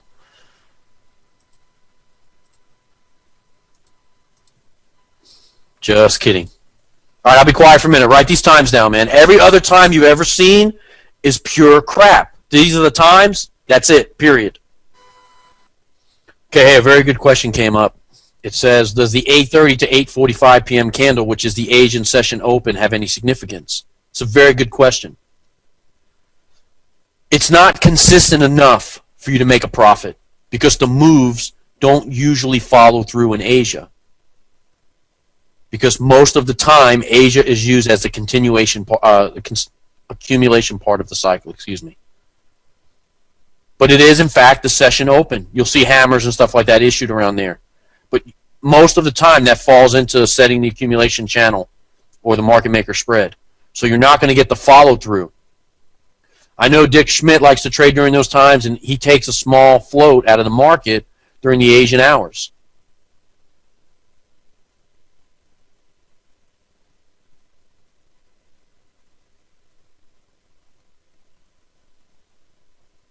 Okay, well, I don't understand some of the questions. Are the timings plus or minus? Plus or minus what? Alan, confirm adjustment for winter in London Open. Okay. We go move the clock back an hour.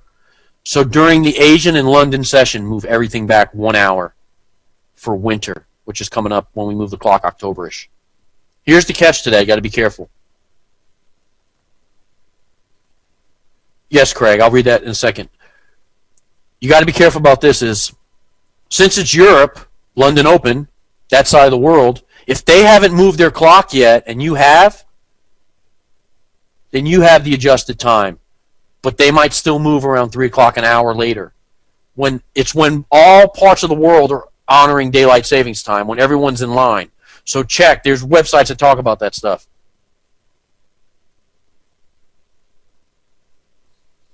Okay, yes, Craig. At the beginning of the session, you're looking for the false move. What happens is he'll end the session with an aggressive move, and then the new guy comes on, and they'll make a continuation of that move, false move. Let's say London was up. Asia was up, right? So Asia paints the first leg high. He pulls back, end the session, false move. London comes on, or trap move. London comes on. He makes the second leg of the W or M by pushing it up back towards the high. He might even spike the high and take it out to pick up the contracts. Then he'll reverse off of that number, false move session beginning, run his trend 6 to 8 hours into US. And then he might make the first leg at 8:30 or 8 o'clock, go into consolidation, spike it again at 9:30, issue a hammer and reverse when the new guy comes on. False moves are made at the beginning and end of the session intraday to trap the traders into swap and to jam them up for tomorrow. The same pattern also repeats throughout the course of the week. You'll have the same consolidation, tight range Sunday going into Monday, false move week beginning down, a multi-session M or W, which is they set the level on Monday, repeat the level on Tuesday, in line with the stop hunt. Okay, and then they'll make the unidirectional swing week ending a minimum of 3 days. That's where the guys that are catching the swing trades are coming in. The potential for a swing trade is 300 to 600 pips captured at the peak formation high of the week, peak formation low of the week. If you catch one of those points, you got about a 300 to 600 pip spread that you can grab for yourself. And I have people doing that consistently. I don't do it. The reason why is this. If you haven't noticed, I'm a little high-strung. If I wanted to stay married, I had to get the laptop off of my night table with my positions on. So since I can't look at it without waking my wife up and pissing her off, I needed to just be flat at the end of the day, the end of my trading day. Okay? So that's why I just take more contracts, grab my float, and I'm done. And at the end of the day, everything's off the board. I'm square, flat, whatever you want to call it, and that's how I trade it. All right, does everybody have this written down? It really is an important slide. Okay, cool. All right, it's driving me crazy that I messed up the slide. I can't help it. Part of my personality. Let me erase the bottom of this. Let me erase this one right here because it was right. I didn't know that was on there. Okay, cool. Back in business. Okay, now, the timing is the second most important element of the business, right? I told you that. So you have to time map your dealer.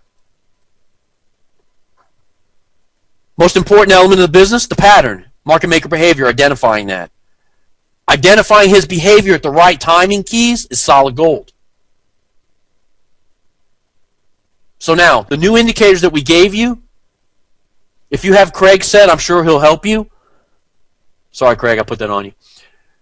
The new indicators have to match the time of the dealer you're using. If you don't have a dealer, I'd like you to contact Compass and let them put you into a good dealer. If you have a dealer, if you're offshore, if you want to trade, that's fine. But you have to identify the formations at the proper times or else they're garbage. You'll see M's and W's all day. If you don't understand the behavior at the gap times and the changeovers, you're not doing it right. Don't get confused with the time ribbon on the bottom of your broker's platform. That's their server time and where their server's located. Some of it's GMT plus 2, GMT plus 5, New York plus 6. You got to figure that out. I'm pretty sure Gary posted in the forum a little script that you put on your chart and it pings the server and gives you times all around the world. The broker server, your time, your trading zone, all that stuff. It's pretty cool. If you don't have it, go to the forum and get it. Put it on your chart, write down the times, bounce it off your broker server, ping his server and get the times, and make the adjustments accordingly. The way to make the adjustments is to go into the work time ribbon. I should have wrote some slides on that. I'm sorry. I will for next class. Go into the work time ribbon and make the appropriate adjustments. Okay?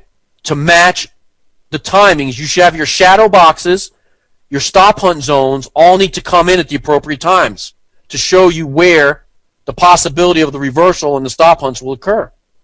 If you loaded the indicators today with Zen, if you haven't, it's okay. We'll look at the charts in a couple days. The charts are irrelevant right now. You got to grasp this concept and change your way of thinking. The chart is not important right now. We will look at the chart.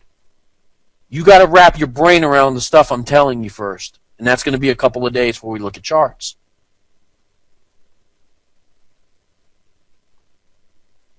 I said this before, I'll say it for the last time. All other time references are garbage and should not be followed, other than the times I've given you. That's it. That's your new times. Okay, a little more about the Brinks trade. The two most telling candles come in from 3:30 to 3:45 at the London session opener. 9:30 to 9:45, the U.S. opener sets up the Brinks trade. Make a note.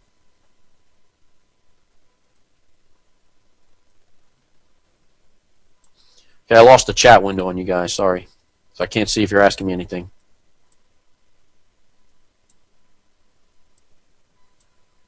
There it is.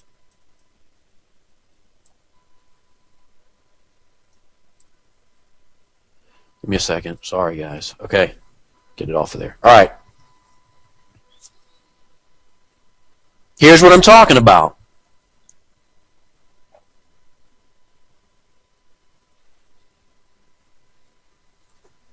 Let me grab my little pen and let's talk about this. Kind of crazy.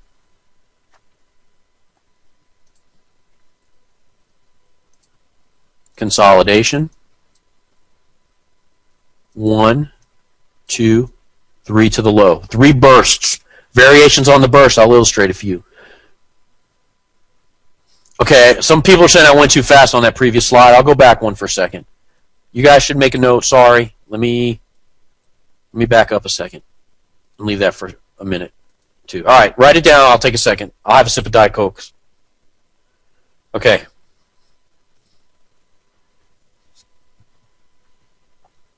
Coming right out of the box, you have 3 vector candles. The vector candles are an aggressive move. It's an engineering term, or I don't know, Zaim came up with this term because he was very technical and he needed something to make him feel better.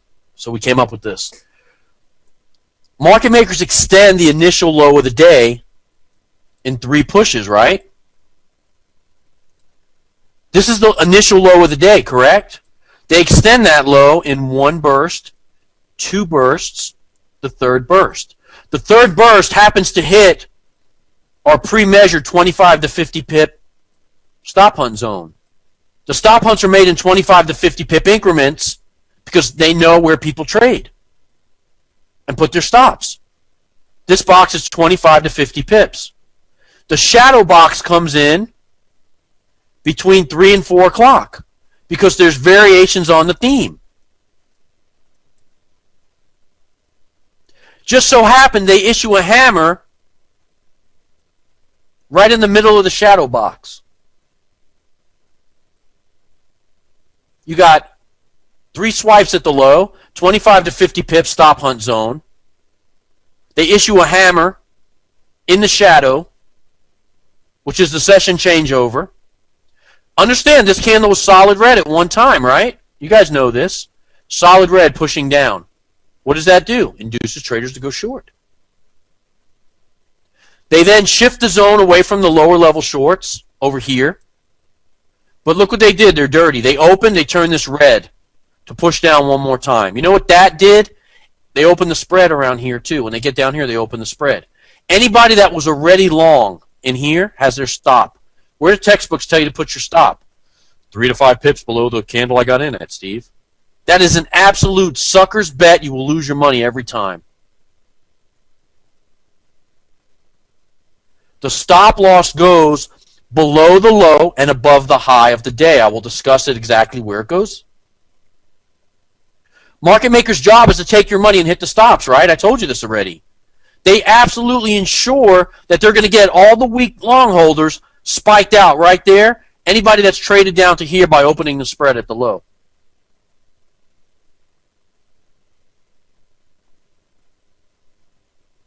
The 2 gray boxes are, the shadow box is the gap time of the session. The gap time going into the open. The big gray boxes are the stop hunt zones. Okay? If you took the breakout here, okay, you remember the breakout systems? You bracket, break plus a close, you entered here. You saw very little profit on the spike, and then they pulled back and they jammed you up.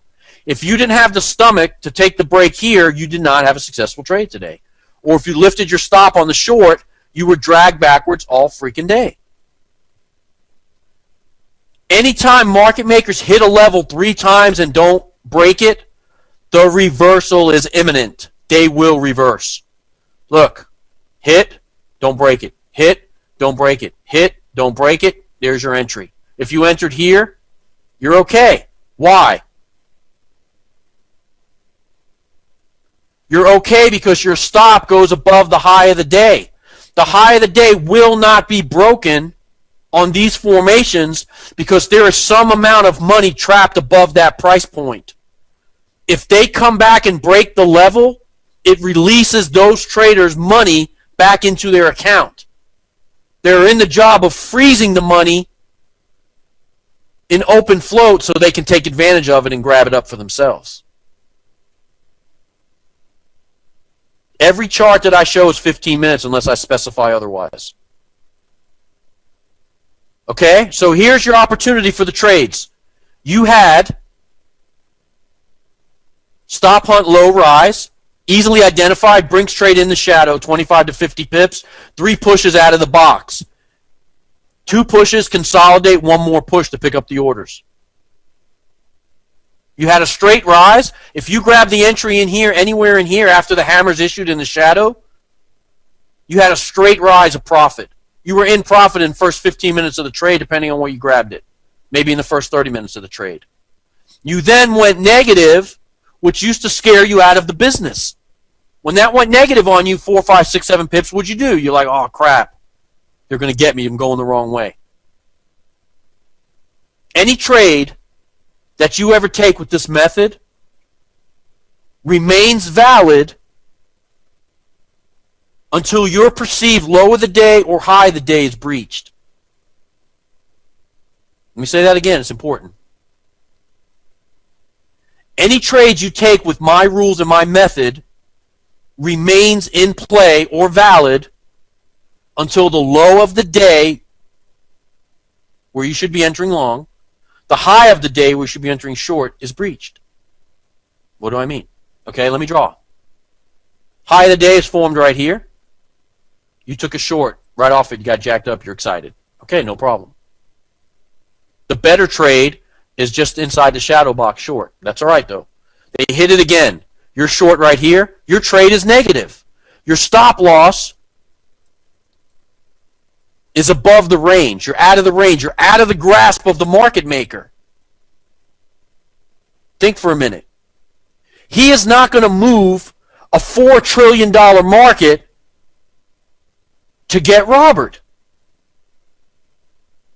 Or Ted. I don't know if Ted's in here. He's not going to move the entire market back to get outside the range to pick up your measly one-lot contract. No offense to your lot size. Understand? If he moves a $4 trillion market back up, he releases $500 million in volume to pick up your order. He has two hands. In one hand, he has $500 million grabbed up. Right? He'll look at it, right? He'll move to a level and analyze. He pulls away and he goes into consolidation off the high, right? If there is $700 million up there, he nets $200 million. He'll break the high. He lets go of the 500 and grabs the 7. He's a greedy bastard.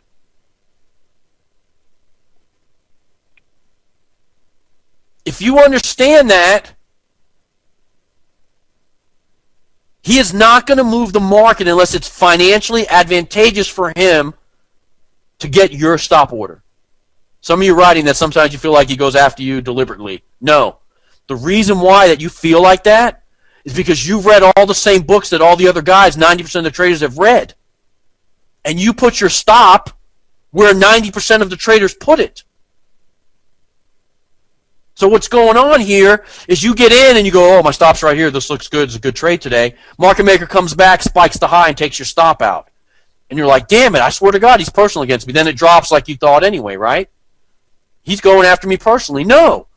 You've all had the access to the information that everyone else has had. It's all the same general knowledge. It's all bullshit.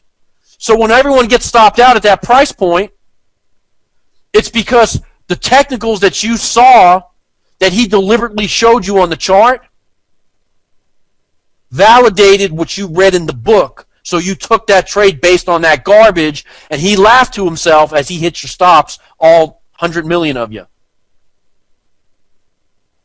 Understand? That's why when you took those trades and they didn't validate and you felt like he was personally attacking your stop loss, he was not. He is not going to move a market to a price point to get Mac or to get Michael. He's not going to do that. But if it's financially advantageous for him, he'll make the second pass or the third pass. This costs money to move the market. I heard that it takes 10,000 lots to move the market. A pip. I didn't hear it. I was taught that. Think about that a minute. If you have to move the market all the way back up here, it costs money.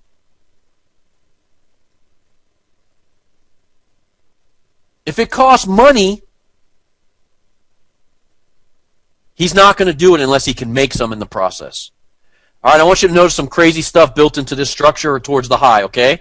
I want you to see a 1, 2, 3 back to the high in there. Do you see that? 1, 2, 3 back to the high. Why? To induce you to chase it long.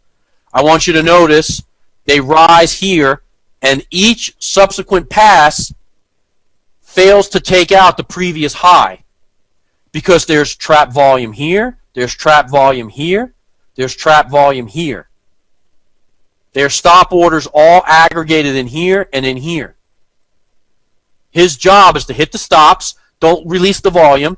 Hit the stops, don't release the volume. Sorry about your luck, just kidding, and drop price 100 pips off the high to end the day back in consolidation. Boom, right here. End the day back in consolidation. And just if you weren't sure, he has to end the day on a hammer to trap anybody that was chasing it short last minute, snatch that away from them, and end the day trapped, carry you into the next day.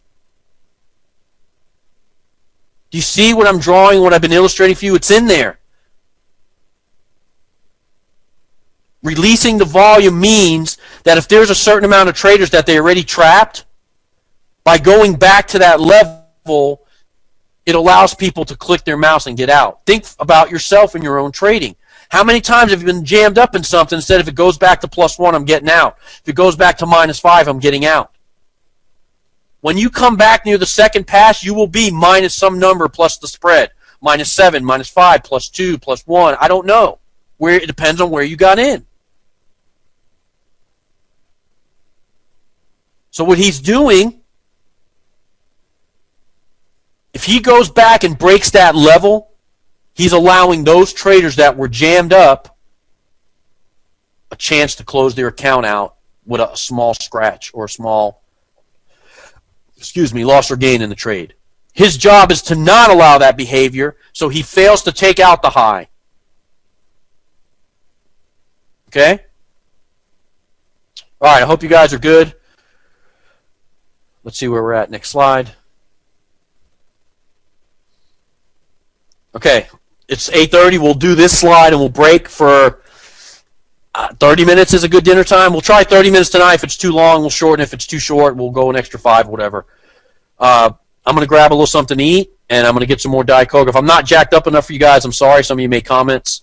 I feel fine, man. So if you think I'm too calm tonight, I'll be more excited tomorrow. Okay, look. Very important to understand. Market makers have limitations. They are limited what they can physically do to the market. If you think about this for a minute, they're controlling the value of imports and exports. You buy Toyotas and you switch your dollars to yens. They're controlling that.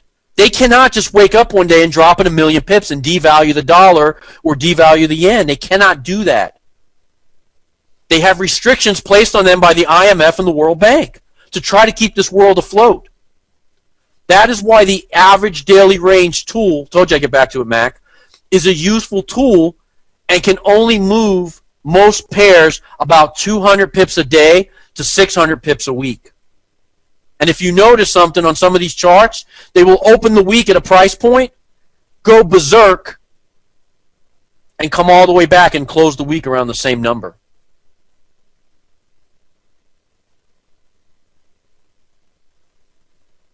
They do not, contrary to popular belief, have unlimited equity.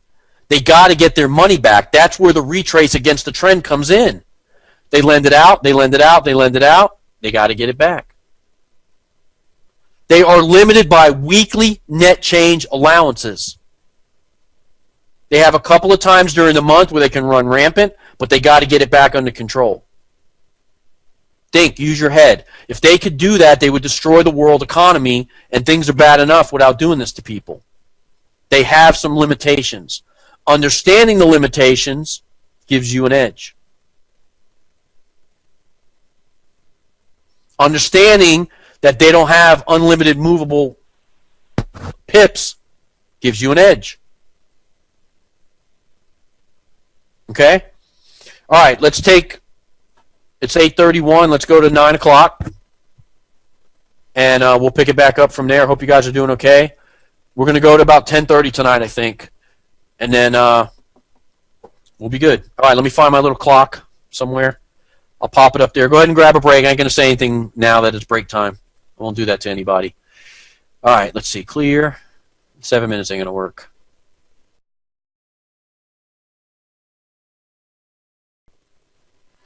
I saw a couple questions. Craig had 2 good questions. Let me cover those real quick because they are time appropriate. They're in the right segment. Steve, you said there's 3 important things: the patterns, the timings, and what? The answer is the levels.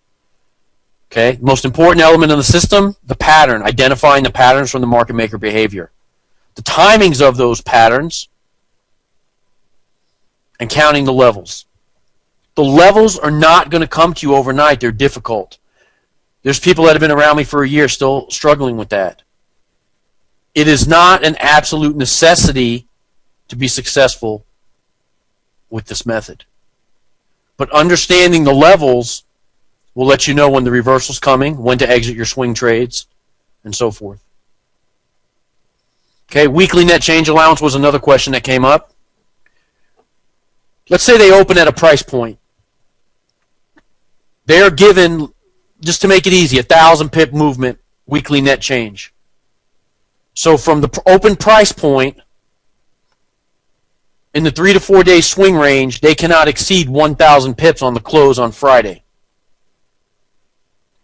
So if they rise price 1,000 pips or 1,100 pips, they have to come back below the 1,000 pip marker that's given to them before the close on Friday to keep currencies from being devalued or whatever. There's seasonal targets, quarterly.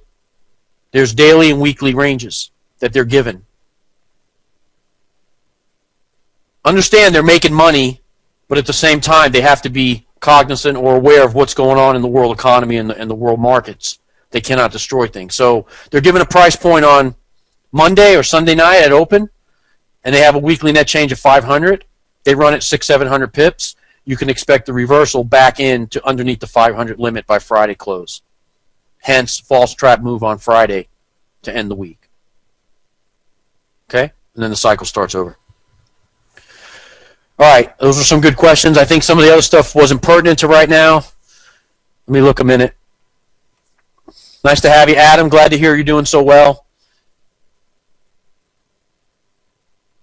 Shahid from Toronto, I think you left. You'll be back. All right, Ronald, nice to see all you guys. All right, let's get going again. Everybody settled in from their break? Got something to eat?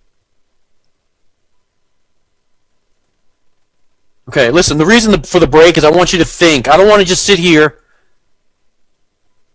and I want to throw a fire hose at you with tons and tons of information, and you sit here just mesmerized by what the hell did this guy just say. That's not the point. I talked to you about some stuff, some concepts. Think about it on your dinner break. Resonate on it a little bit. Tonight I'm going to give you some homework assignments to think about more stuff. We're going to go about 4 hours of time. 10:30, 10, I don't know. We'll figure it out wherever I am on the slides. The point of that is that I don't want to just sit here and just keep stuffing stuff down your throat. I want you to think about it overnight. And when I've taught live, I noticed that people have about had enough in about 4 hours. I'm not so full of myself that I don't realize you get tired and that I think I just have so much great stuff to say. I understand that. So 4 hours is the marker to where you've had enough of sitting in the chair. Seems to be when I'm teaching live, people start slouching their chairs, putting their heads on their desk. Gloria fell asleep on me one time, 4 hours in. So I realized 4 hours is a good marker. Take a break about halfway through, get up, eat something, go smoke one. Subio, did you quit, by the way? I've been trying to quit Diet Coke. I almost made it, and I fell back into it. I'll get it, man. Anyway, the point is that I want you to get this. Me rushing through it to get all the information to you is not the point. The point is it's a process. It takes some time. I asked if you quit smoking, Subio. I know you were trying. I've been trying to quit Diet Coke. Anyway, that's the point of the break, okay? Appreciate it. I want you guys to really conceptualize and understand this. It's not going to be part of you until you conceptualize it becomes your own. And that's the point of going slow and making sure everybody gets it, okay? All right, back to the slides. Market maker moves, all right? We understand all the things we talked about, the pattern, the behaviors, what they do. So what can they do? What can they really do to you?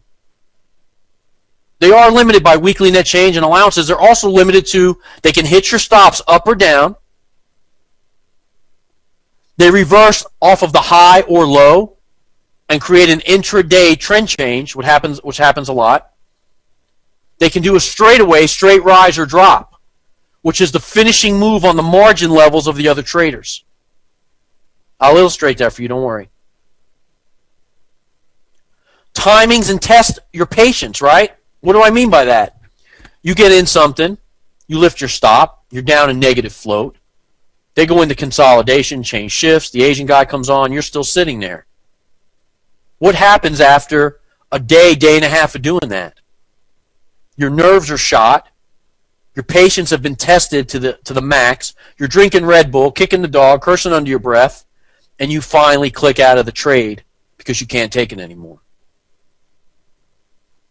Understanding that all they have is timings and stop hunts and trap moves kind of removes the curtains from Oz. You understand what's going on. That's all they got. They're limited. The problem is that the other technicals set you up for failure and keep you chasing the wrong things. Like I said earlier, it ends today. Okay, this is one of my favorite charts. This is 2 days back to back. Go look at it. It's in the pound. It's in March 15th.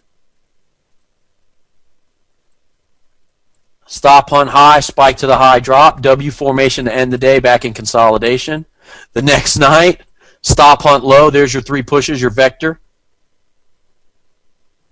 Right? Come right out, rise price, right back. Here's your weekly net change, Craig. 2 days, no change. The price closed exactly where it opened.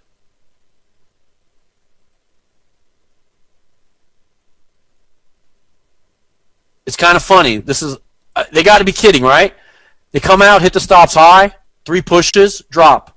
W formation back into consolidation.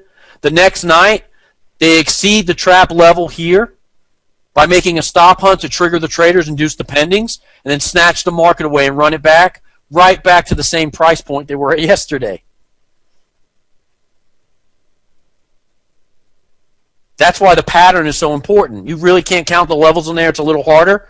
But the patterns and the timings are right there, exactly as I stated for you and illustrated and drew out. I mean, one could argue that this is the U.S. reversal, and this comes in around 9 o'clock in the morning, whatever, and then they go back in the consolidation. But this is the epitome of what I've drawn for you on the charts. It's there. What I want you to do as a trader is stop getting caught up in the moment. Getting caught up in the moment forces you to make irrational decisions. You need to have a plan of attack before you come to trading in line with the market maker's trend. Don't let the aggressive moves fool you. Don't let their big spike candles to the high lure you into thinking it's momentum. There's going to be a midweek reversal which will coincide with the intraday reversal and levels. Okay? What I meant was, okay, let's draw this little pattern over here, okay? Consolidation, Sunday, Monday, right? Sunday, false move. Let's just call it Sunday. They break to the downside. They hit a level. They pull back. This might be Monday. Okay? They have a trap amount of volume there. They go into consolidation. Tuesday, they come back and repeat the level. This is a multi-session W formation. But what happens here is they come back. This might have been Asian session. They come back and repeat the level at the London Open as a stop hunt. They disguise the second leg as a stop hunt to make the traders continue short. They take out anybody that went long in here, and then they reverse the market.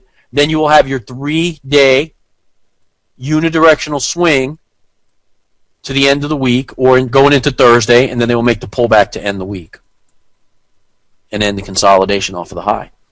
This number in the 3-day range might exceed the net change allowed for the week. So they have to pull back to end the week below their net change allowance. The threshold might be right here at 500. They exceeded it. They know what they got to do. They got their marching orders. They got to come back below and close. Okay? Once you can identify consistently, and by the way, the 1-hour chart helps with this, the midweek reversals and the multi-session M's and W's, you can convert your spot trades to swing. You know you have 2.5 to 3 days of up cycle or down cycle with the maximum potential move of 200 to 600 pips. If you catch the trade going into Friday, understand that you're going to get a reversal pattern coming out of one of the opens, London or New York. You're going to get a stop hunt. If the stop hunt is counter to your directional bias, you take. All right, let me explain that again. If you get into day 3 and you're a buyer at the beginning of the cycle, when you get to day 3, if London open, they come out and hit the stops high, you take. You get out because the reversal is coming. You react to their action. Market makers hit the stops low, you buy against the retail trading herd. Market makers hit the stops high, you sell against the retail trading herd. The M&W, the multi-session M&W will be very, very aggressive. Think about what they're doing. They're taking profit, cleaning the board, and putting money in their pocket. In order to do that, those levels have to be very aggressive.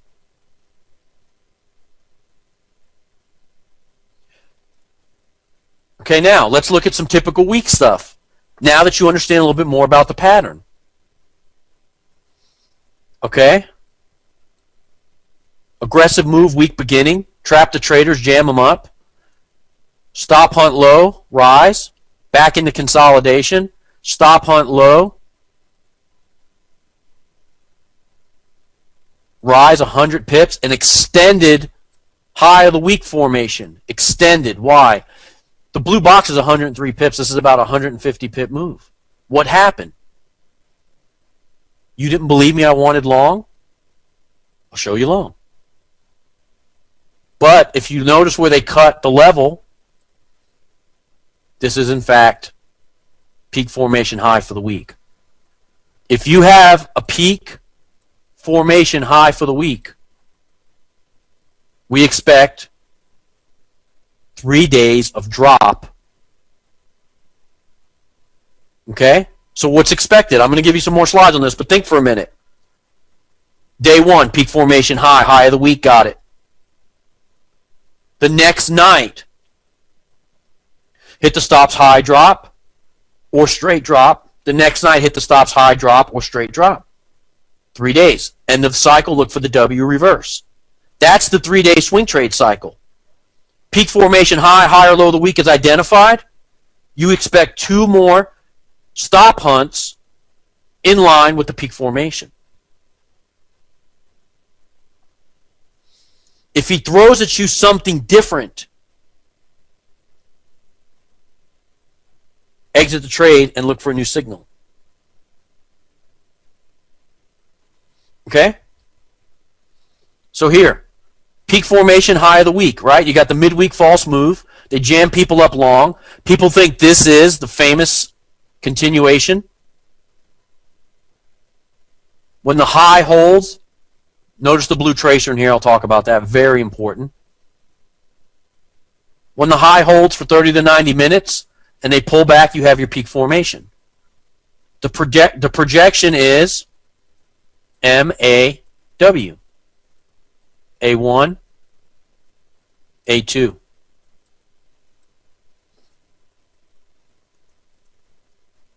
Peak formation, V-top turned over, V-top, reversal. Okay? 3 levels are seen. 1, consolidation. 2, consolidation. And 3 was underway. Okay? The 2 cycles, and I have slides for this, I'll talk about it again, is WVVM. It looks like a W. 1, 2, 3, reverse. 1, 2, 3, reverse. That's the market maker cycle right there. Okay? MAAW, WVVM. Why the V's? Sometimes you'll get W's every single time. But here's the thing. If you have your market maker bias high of the week, low of the week established, and you know the direction, you can trade off of the first stop hunt out of the box V bottoms. You don't have to wait for the second leg because you know the cycle. The best trades are multi-session M's and W's, multi-session or intra-session M's and W's. Those are the best patterns, beyond the shadow of a doubt. It allows you to grab close to the low of the day. Your stops will be tighter. It avoids you sitting through the repeat the level stress of them coming back. But if you understand the cycle and caught the directional bias, then this spot trade can be converted to a swing. Why? I caught the peak formation high. The next night, hit the stops high, I'm still good. If they break out of the top of the box, I'm still good in here. Why am I still good? Because they hit the stops high, issued railroad tracks at the London Open in line with the peak that lets me know it's a false move drop. Now, they've created some amount of margin trouble. They've created a ton of congestion, right? Chest colds in there. Hitting the stops in both directions, picking up the contracts. No congestion. Take some NyQuil. Or some Tylenol PM or something. You understand that you got one more day of drop on the cycle. Your bias is to the downside. So you're looking for excuses or reasons, stop hunt high drop.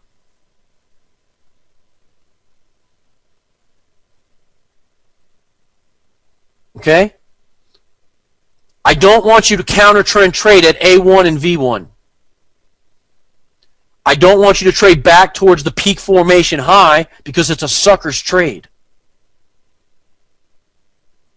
I have slides, don't worry. I'm just illustrating it now. We'll get to it. Okay, here it is again. Consolidation. Peak formation. I expect, hit the stops high. Same slide, sorry. Now the reversal comes in. End of the week, I expect this. I had 3 levels of drop. The pins on the candles will become the direction that they are trying to trap. Very important, write that down. The pins on the candle at level 3 will become or start to paint in the direction that they are trying to now trap. Level 3 aggressive moves will be seen. Notice how the first 2 days of the cycle it drops down smooth, and then when you get to level 3 it doesn't seem to go anywhere. Why? You're reeling it in, reeling it in, reeling it in, grabbing up the traders. Okay? Again. Hit the low, spike it. See how this went slightly past it? They spiked it with a hammer right outside the box. The spike of the low absorbs the pending and triggers the stops of anybody that got it right. They open the spread at the low of the day. You'll see them work this. The spread gives them an edge against the retail traders. It's their weapon. If you're a buyer, they open the sell side, drop the sell side below the price point. The sell side picks up those orders for short holders. But the buy traders are held. The level is held. It doesn't move. It sits there. And the same is done in the opposite direction. At the top of the price range, the sell orders are held, and the spread is opened up to pick up any buy orders on the other side. They work the spread against you. They work the spread against you to pick up the orders. Okay? Some typical stuff that we all know.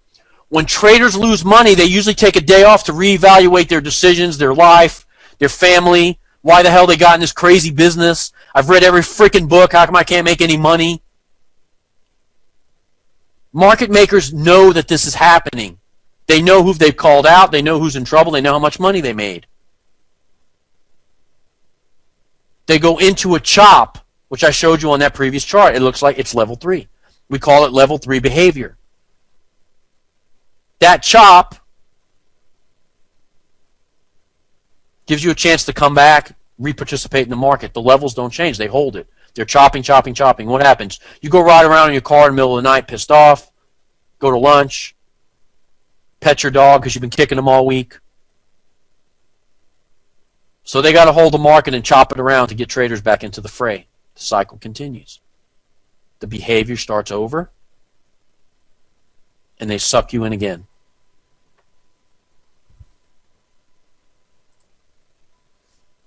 Okay, something very important.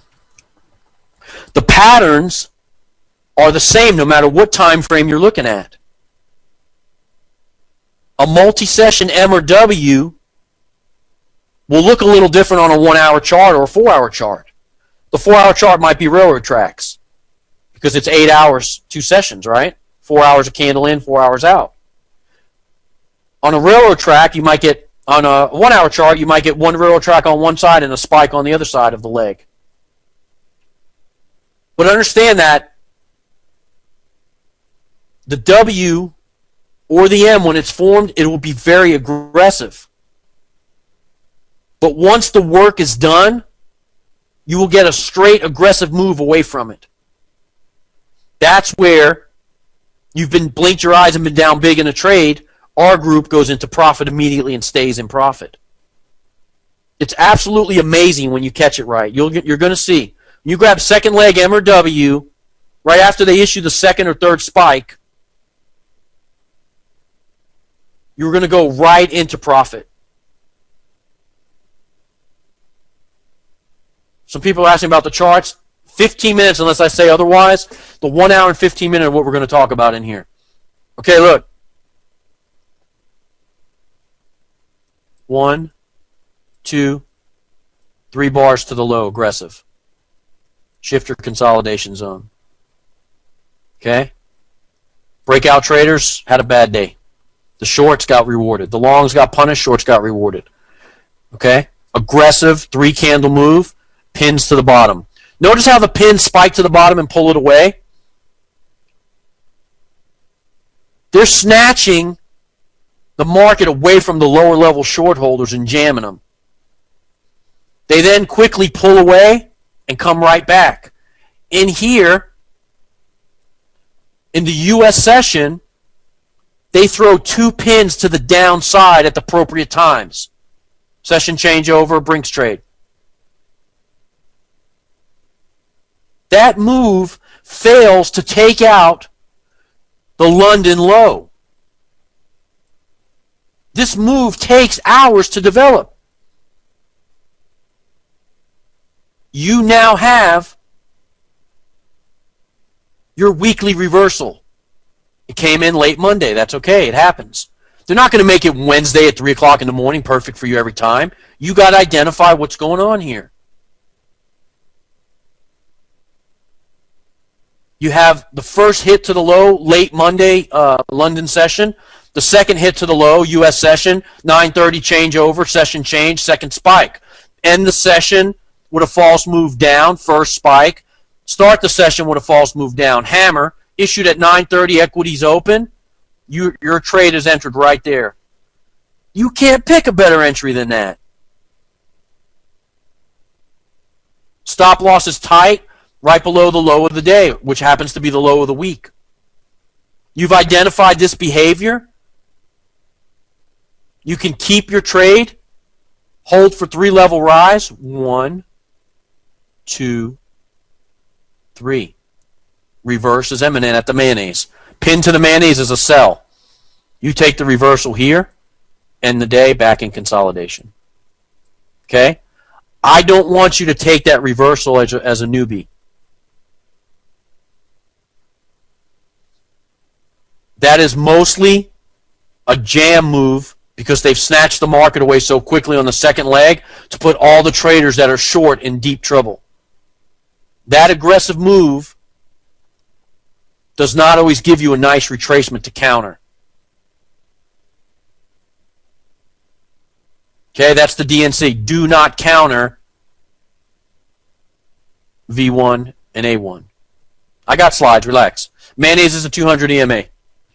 Okay. We have our directional buys for the week. We have a mini W inside an aggressive W after the false move down. 3 vector candles to the low. Fake out the traders. Validate the short orders. Show a trend continuation. What happened in here was you sell the rises in a downtrend. So what happened is the traders that were long ended up with a scratch +1 when they came back. The traders that thought they were right and had their stops all aggregated in here are now stopped out on the second leg. Any pending orders that were trying to catch the break below the low were validated or turned hot on a widening of the spread at the lowest point on the chart. Second leg, intraday U.S. session, intra-U.S. session rather. This hammer, when that hammer pulls back, that was solid red at one time, right? That went down there all the way down to the low of the day, came right near the low and sat there. When you start watching this shit, it's crazy. The candle will go solid red all the way down there and sit there. And you're like, the hell's wrong with that candle? Did it die? Did my computer feed stop? It's just sitting there at the bottom. The candle sits at the low of the day. Some dealers will, you can see this, some dealers you cannot. But if you put the bid and ask line on your live chart, you will watch those two lines separate. The separation of those two lines or the widening of the spread lets you know I got these bastards today. Because they're punishing the retail traders with pending orders that are sitting below those price points and stop orders that are sitting below those price points. The widening the spread is part of the confirmation process. If they widen the spread a few pips near the low, on the second or third pass to the low, you got it today. You own it. Validation comes in when they complete the candle at the end of the 15-minute cycle and issue a hammer at 9:45. That is the confirmed locked reversal. Confirmed by their behaviors at the appropriate timings. You got it. You enter on the open of the next candle. Stop loss goes below the low candle or the low of the day. You look at the big board. I'll talk about stops and we'll look at the big board and stuff. They immediately shift the market or shift the zone away from the lower level short sellers and in one candle take back all of this damage. See this square right here? This candle seems to take all that back in about 15 to 30 minutes. You know when they shift the zone and snatch the market away from those guys, game on. You got it today. That is the confirmation you need to know you're in the right directional move. They'll shift the zone in one big candle, 15 to 30 pips. They'll shift the zone in two candles, 15, 20 pips apiece. But the shifting of the zone comes in a 25 to 50 pip move to get the hell out of there. They want to get the hell out of there to put all the retail traders into a panic. And it works.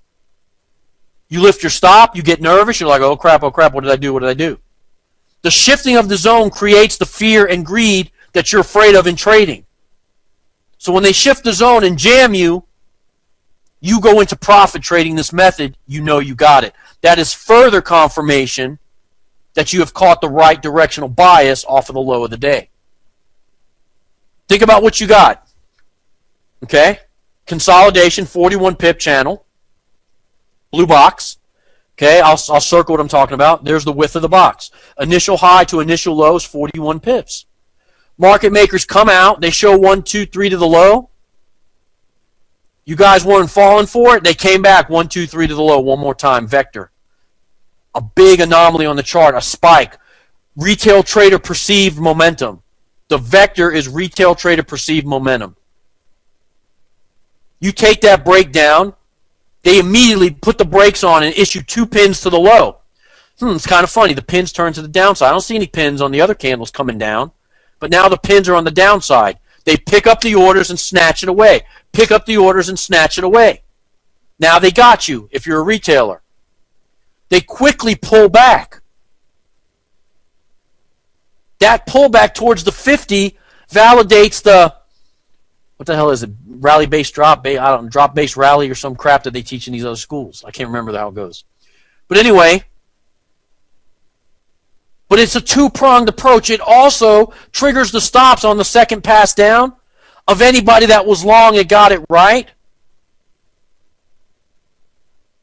And it also lets those traders that end up at a +1 or a scratch, makes you scratch out with +1 or +3 or -5. There's a lot going on in that aggressive W formation. Understand? Same thing in the M. Again, they flip the pins to the downside to trap the traders at the lower levels. Because after all, the 50 and the 200 are wide open. So you got anticipated continuation down. But we know now that if the low that was formed during London holds, and they make two more passes out at forming another W and issue a hammer at 945, it's game over. You are a buyer against the retail trend in line with the market maker. You own these bastards today. Further confirmation is seen on the shift of the zone off of the low to further trap the lower level short sellers and to take out the entire 6-8 hours of structure work all in here that they've done. That one candle destroys the entire structure that was built against the retail traders, trapping them all. The market is then into consolidation to create false sense of security for the downtrend continuation. It is again shifted away to trigger the stops, bounce off the 200 pins to the mayonnaise, and ends the day back in consolidation. Their business is done for the day. They did their damage. Okay? You guys good? Understand? Now, I have my bias. I know what to expect. The next night, I expect stop, hunt, low, rise. The next night, I expect stop, hunt, low, rise. They mess with you on the timings on this particular chart because they did the stop, hunt, low, and rise by the time you come to your terminal at London Open. It happened in Asia. You missed it. Not a big deal.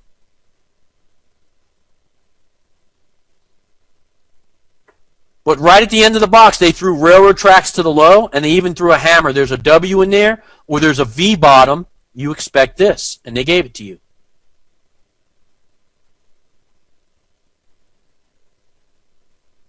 See it? Okay, they come out of the box, they go low. You are a buyer against the retail trader mentality long because you have your W formation. That's your anchor point for the week. W, V, V, M. Sorry about your luck. Do not counter. This is a counter here that worked. Do not counter here. I'm sorry, at V1. Do not counter at V1. It doesn't give you the trade. See the setup? It does not offer you the retracement to counter. It doesn't pay out.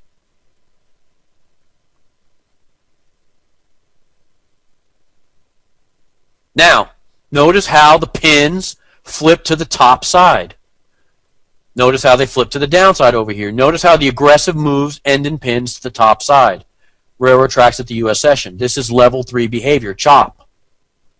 1, 2, 3 days of rise is seen. Disguised in different sessions, moved over a little bit to mess with your timing. Market makers give it out, give it out, give it out, need some back.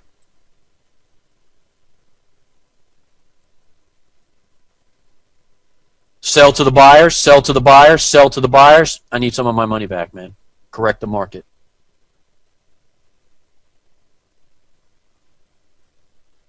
Okay, hope you guys are seeing this stuff. Okay, remember I mentioned in the thing, market makers will not move in one direction more than 3 days in a row without some type of collection of money. I know you say, Steve, the euro's been rising since my birthday, blah, whatever. I understand that. It didn't make a straight rise. Candles aren't stacked on top of each other straight up to heaven. They have to make pullbacks. Now remember the psychology element that's built in. The psychology element warrants that you will get on the trend at the worst possible time because of the 3 pushes inside the chart.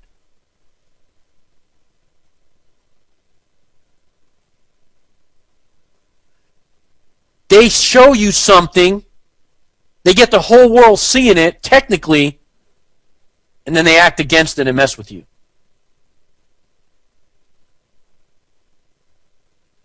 Notice the breakdown of this chart, okay? This is an entire week. Here's my Friday, Sunday, Monday tracers, right? Okay, let's look at it again now. Now with a different eye. Consolidation, false move week beginning, W formation, multi-session. I got a US session, leg 1. I got an early Asian session, leg 2. Right? Intraday, spread out over the day tracer, right? This is the day changeover. This is the 5 p.m. reset settlement, these lines. Okay? Friday, Thursday, Wednesday, Tuesday, coming out of Monday's consolidation. Midweek reversal. Aggressive move towards the low, validates the crossover down. The W formation, late US, early Asia. You missed it. But guess what? They offer you a pullback in the US. There's your peak formation low for the week. 3 levels of rise, end on an aggressive railroad track, pull back, consolidate into Thursday, repeat the level, but murder the stops and pick up the pendings with a monster pin above the first leg. The light blue tracer,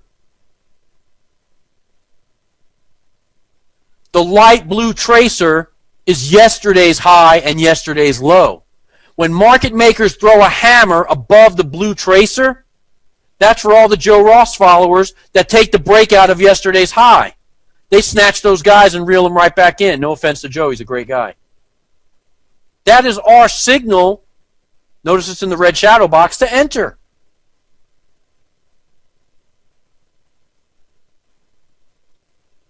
Three days, 3 levels, they hit it, they pull back, they go into consolidation, they issue a hammer above yesterday's HOD, or above, which happens to be the high of the week. Notice how the two come in together? The high of the day on Thursday coincides with the high of the week. They repeat the level on Friday, trap the traders coming off of the US session into consolidation in here. Then what do? The pattern continues going into the weekend. Bam! They hold it and they spike down going into the weekend. Someone said the sound is bad. Is it?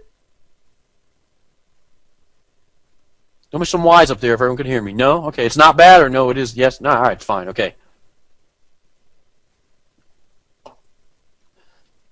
Okay. Thanks. Got it. All right. So now, notice the difference in this W, how it's tight. There's only a few hours in between. This one is a whole day in between. This is London Open, re-hit again, almost in the US session, with a monster spike to the high. The monster spike to the high lets you know that they grabbed what they needed to grab. When you see that spike close, the damage is done to the retail traders. That spike is the aftermath or the wake of what they have done. What do they use to create the spike? Could be news, could be bullshit, could be your mother stubbed a toe. It doesn't matter. The behaviors are the same. They use the news to create that spike or create some type of anomaly on the chart to get you to fall for it. Listen, the retail side of the business works, or these guys wouldn't be so wealthy. Okay?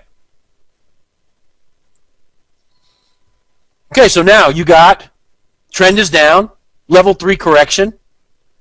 You see this formation going into the US session. They hold the level overnight.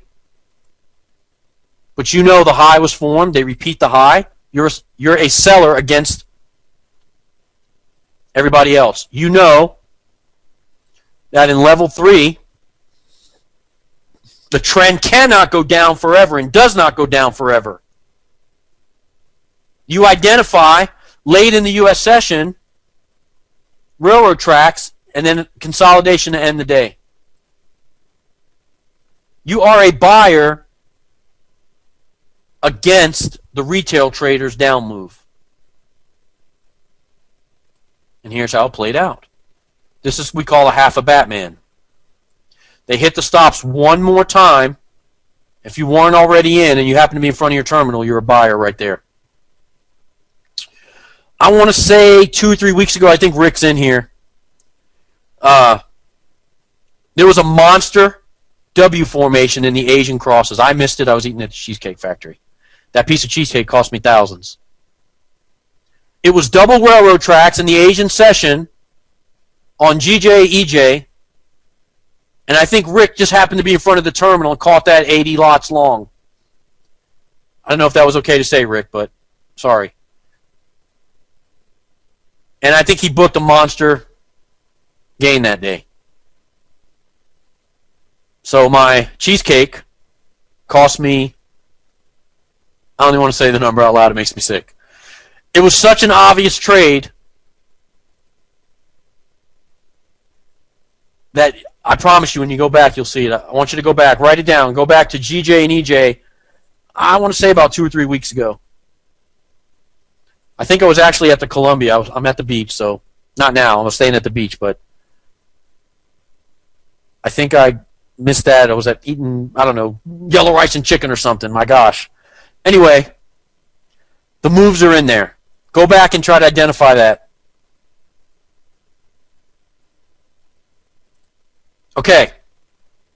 I've been talking about their structures. Let's talk about the entire structure. Let me explain to you one more time. If you're sick of hearing it, I'm sorry. But this is, if I mentioned to you already, is the whole business. You got to get this. You got to understand. Okay?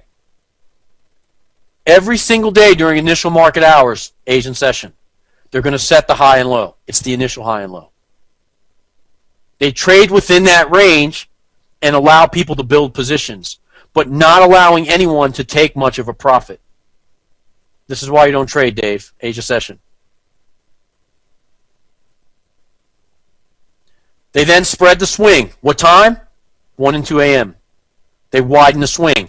That widening of the swing comes in before the London Open. Because the Asian market maker wants to validate the pending orders for the breakout traders. Okay? At the start of the European session, anybody? 3:30? They will severely correct or rise against their real intentions. Stop, hunt, false move against what they're really going to do for the day.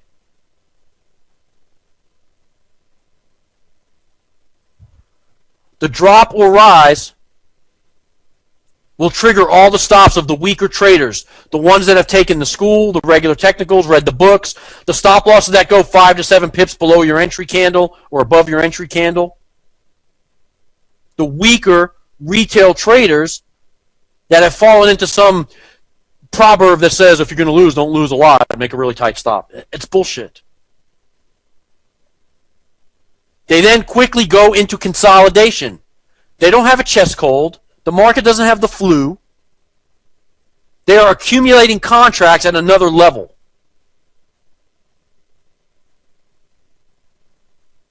They will hit the stops one more time. As I showed you on the previous chart, they threw the spike above to trigger the stops and pick up the pendings on the other leg, the second leg.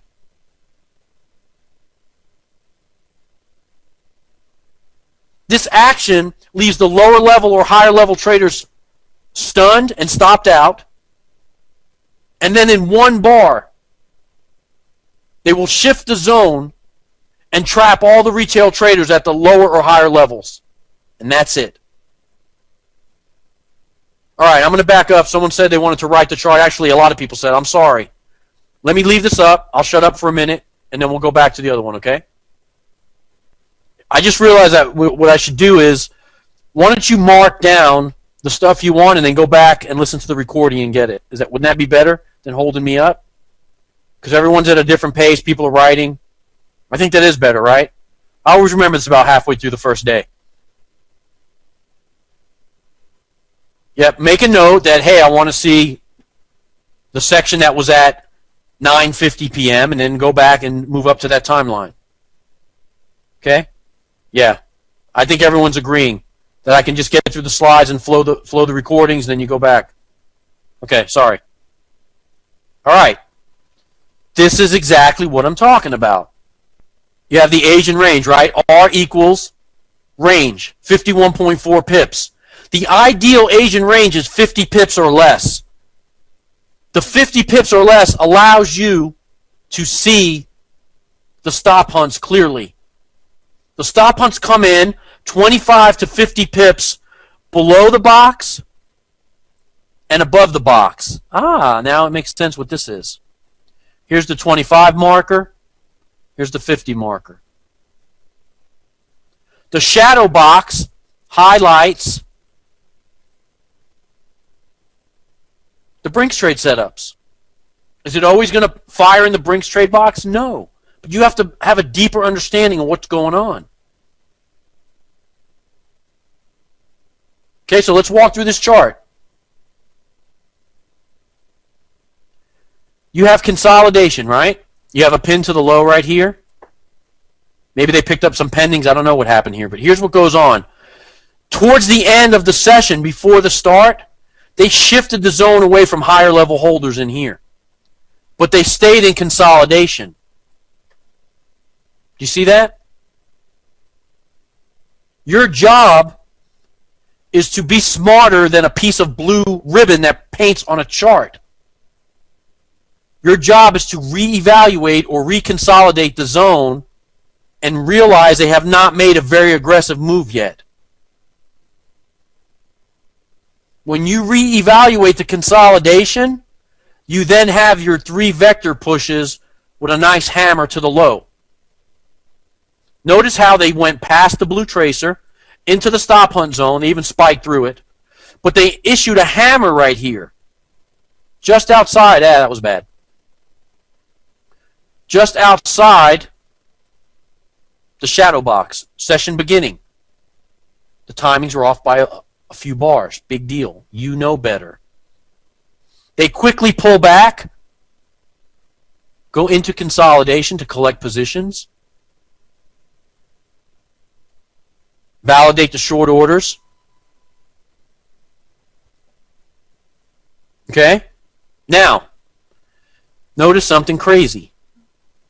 This candle comes all the way back to the low of the day, just enough to pick up anybody that was in here, anybody that got it in here, and that was right.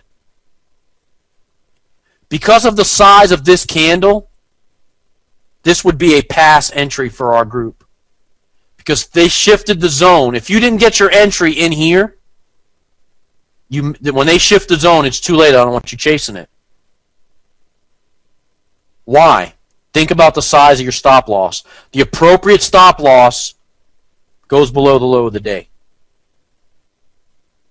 But Steve, it runs perfect. Of course it did. You could see it in hindsight. Of course it did. But how do you know they're not going to come back for another pass? You don't know that.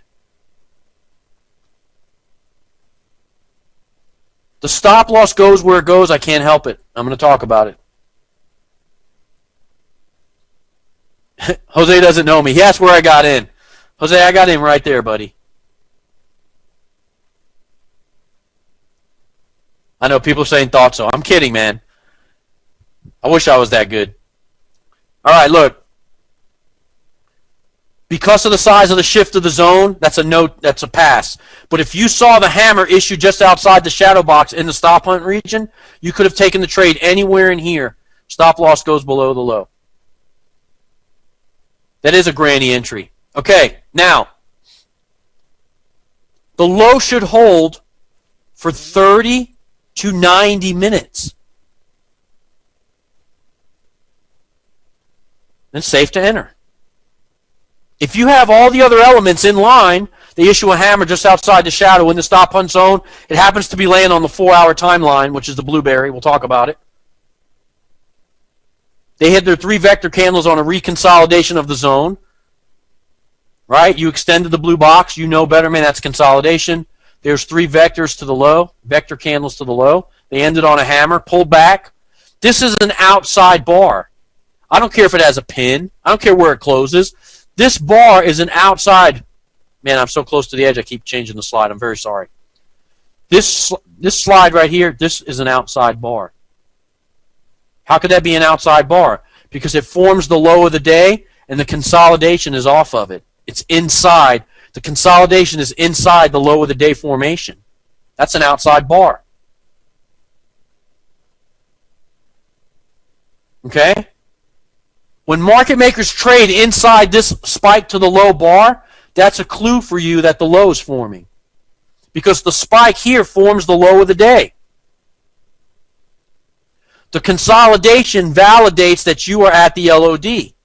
The fact that they spiked past the light blue tracer validates you're at the LOD. The fact that they spiked the 4-hour EMA validates you're at the low of the day. The fact that you're in the shadow box and they spiked past the shadow box and came back validates you're at the LOD. Those are the clues to the puzzle you got to put together. We like to wait for the second pass, but you got a lot of opportunity in here. This candle comes back to bust your chops a little bit, may or may not get you. Not a big deal. Don't worry about it. There'll be another setup just like it tomorrow, I promise, and that candle won't be so big. Okay? See it? All right. It's 10. Let's take a 5-minute break. We're going to go into the count, and we will end here tonight after this lesson. The count discusses the levels. All right, so let me get my little 7-minute stopwatch up. Someone asked where I got that from. It's like stopwatch.com or something. It's www.online-stopwatch.com.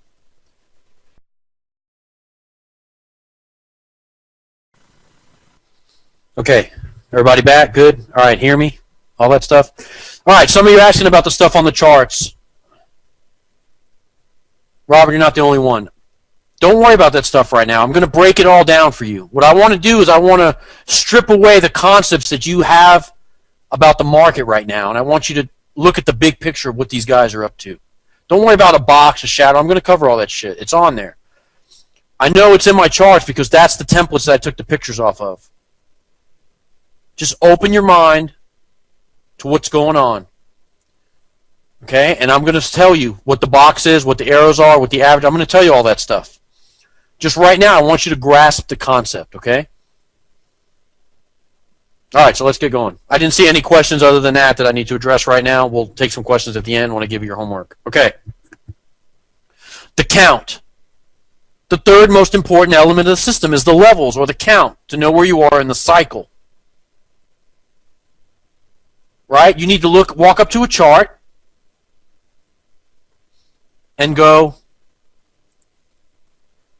okay, midweek reversal, W's anchored in, second session, W, V, V, M, Wednesday, Thursday, Friday, reverse. That's why you don't need to spend days and hours doing technical analysis. When you become proficient and can identify the midweek reversal or the peak formation anchor points of the cycle, you'll be quickly able to identify the technicals on the market maker side of the market. Not on the, where the average crossed over, what part of the cycle am I at, is that support and resistance from October 1905, will that hold? Understand? I said this in my presentation on the sales side of the business, that you don't got to spend hours and hours trying to analyze the technicals. You analyze a chart over 3 to 5 days, identify the anchor point, start of the cycle, and you know what to expect on every pair at any given time. Because the market makers have their own cycle and their own way of handling things. You now know how to handle that. Or you're getting there, or I'm getting you there. We'll figure it out, okay? All right. The cycle, as I said earlier, is based on trader psychology. Really, it's based on human psychology. Fear, greed, and inexperience are used to prey upon the traders. The newbies that don't know anything, fear that you're missing the move, greed that you're going to maximize your gain. Those are the emotions that everybody feels in this business. As I drew the pattern for you earlier, there are intraday counts and counts over several days, the weekly cycle.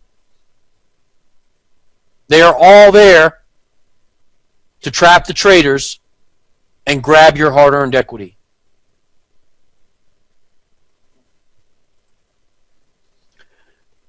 I've seen people write this a couple of times to me in chat. Oh, Elliott wave, blah, blah, blah. No.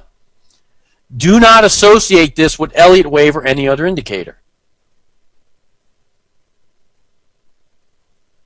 Market makers form zones or levels to trap the traders, book their profits, and hit the stops.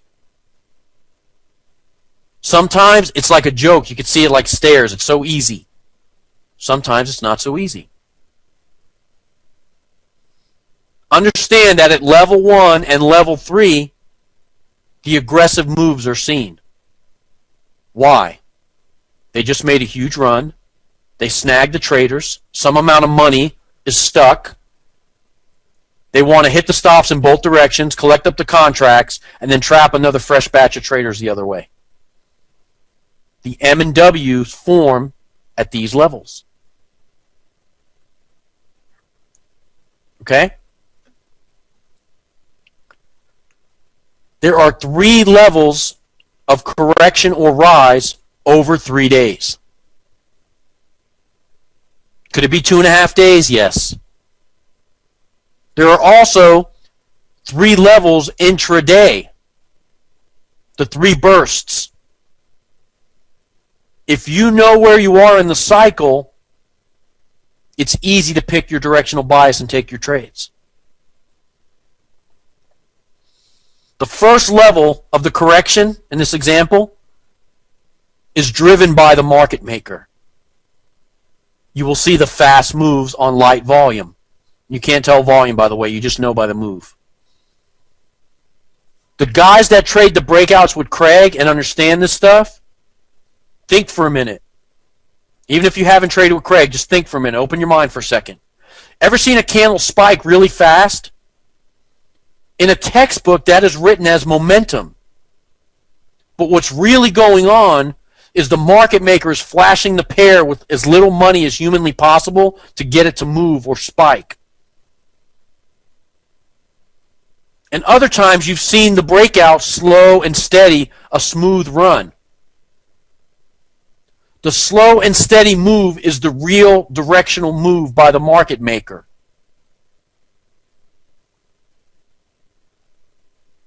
So the first level correction is created with a flash into a pair. He might do it on a cross, he might do it with the cross, whatever, to save money. I'll talk about that. The second level of the correction is market driven in absence of the market maker. Why? He wants to see where the retail traders will push it. So what happens is this.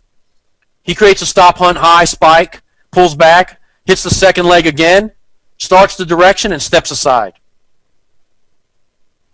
He wants to see what the traders will do going into level 2. Will they buy? Will they sell? How will they set the straddle? How will the contracts or the money be set up? The third level of the correction, when you get to level 3, is again picked up by the market maker. He puts the brakes on, says that's far enough today. He'll trigger the stops again, make the push, validate the ABCD lightning bolt, and create more panic in the market. So understand level 1 and level 3, since they are driven by the market maker, will be more aggressive. Those are the moves that have been scaring you out of good trades because you didn't understand that he was doing it to you. During the levels, market makers will buy from the traders to create their positions, with the heaviest volume being seen at level 3. At level 3, they're all in. They got to reverse and collect their equity back. Understand?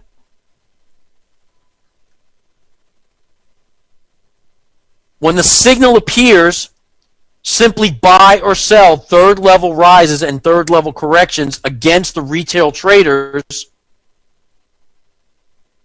lights out. If you can count to 3, profit will be realized in these trades. It's a joke oversimplification. Okay? Is there sound issues? No? Okay, cool.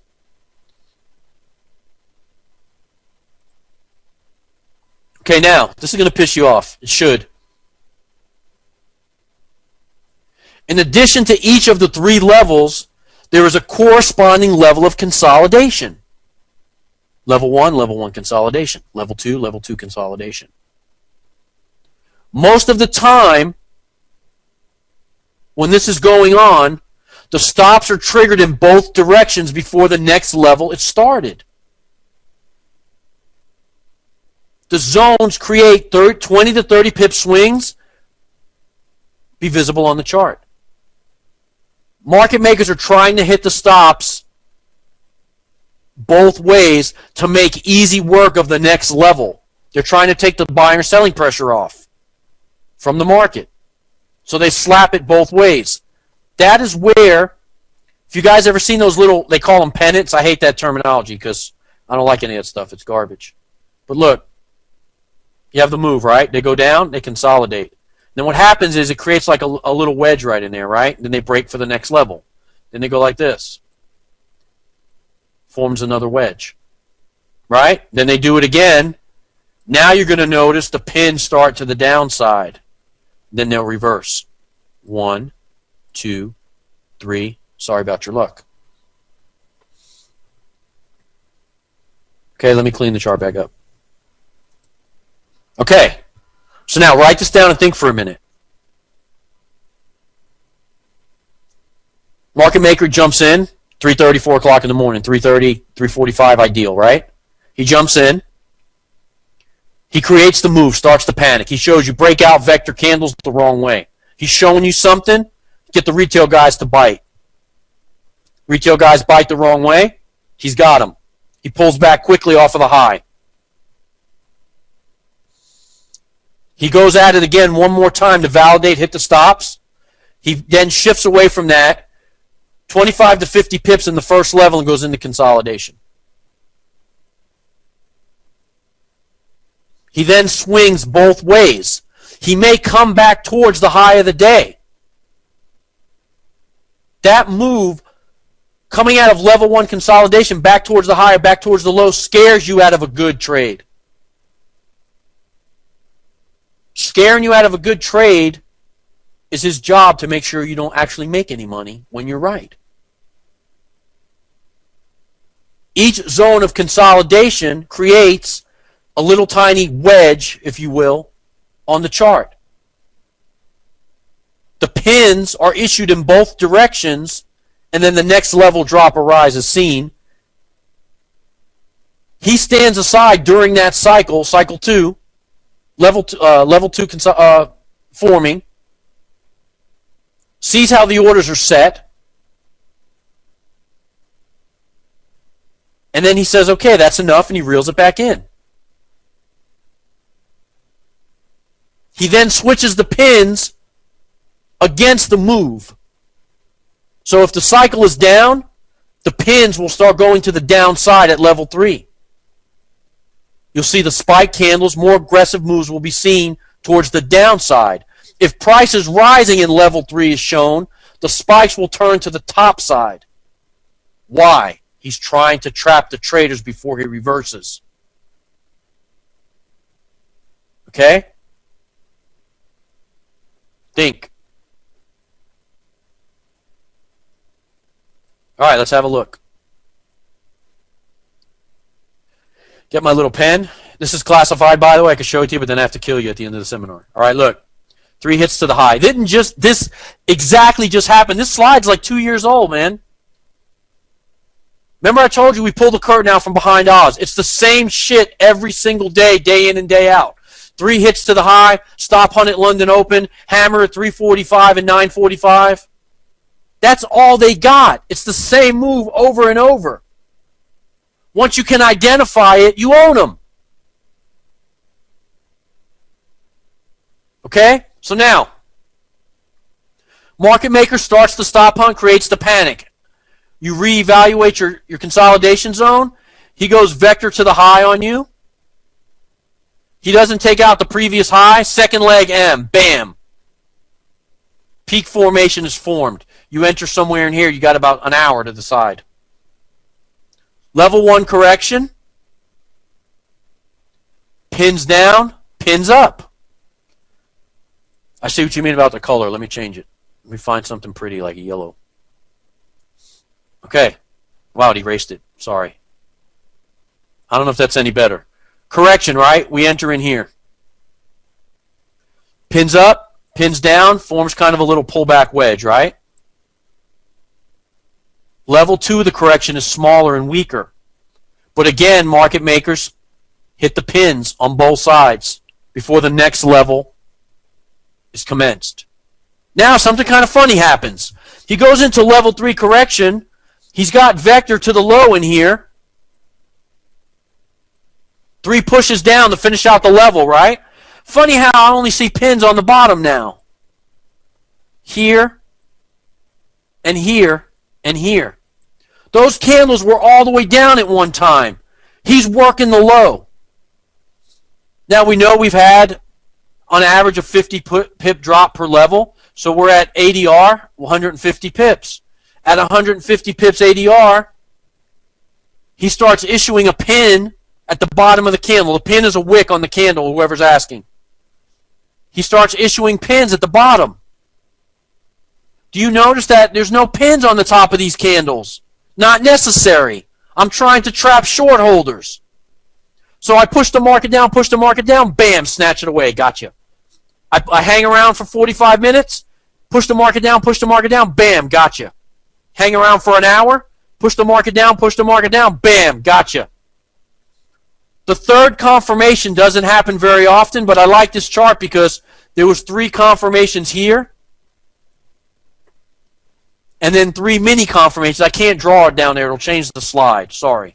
And 3 mini confirmations. 1, 2, 3. Do you see how 3 plays into the psychology almost always on these charts? 3 hits to the high, 3 levels of drop, vector 3. 3 pushes to the low, 3 pushes to the high, 3 pins to the low. In the retail world, that gets you to chase the wrong setups. In our world, it gets you to identify his behavior and beat him.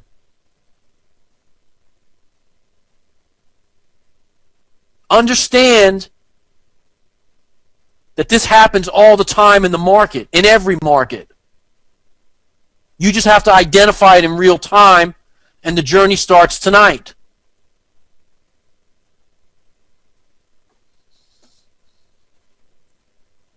Okay, pretty cool stuff. I'm a little excited. I don't know. I really like this stuff. Okay, I can't change the slide. It jammed. There we go. All right, now, here you are again. Variation on the theme. Time. Consolidation, 1, 2, 3 to the high to end the session. Vector. Happen to have a little news in here. Market makers hit the stops in both directions with a spike. That trade's still good. How do I know? The high was not taken out. The high happened to hold.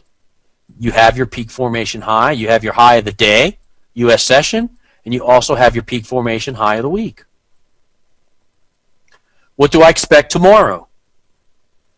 I expect stop hunt, rise, drop.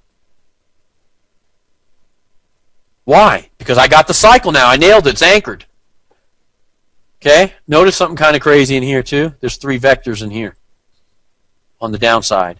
And then notice something else in here. There's 3 little baby vectors in there. And then they come back in the second leg. Form the W out and reverse. This is not a very good counter, remember? Okay, consolidation, stop hunt high.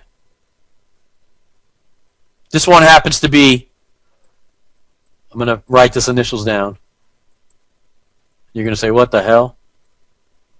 That's a stop, hunt, high, hold the Mayo.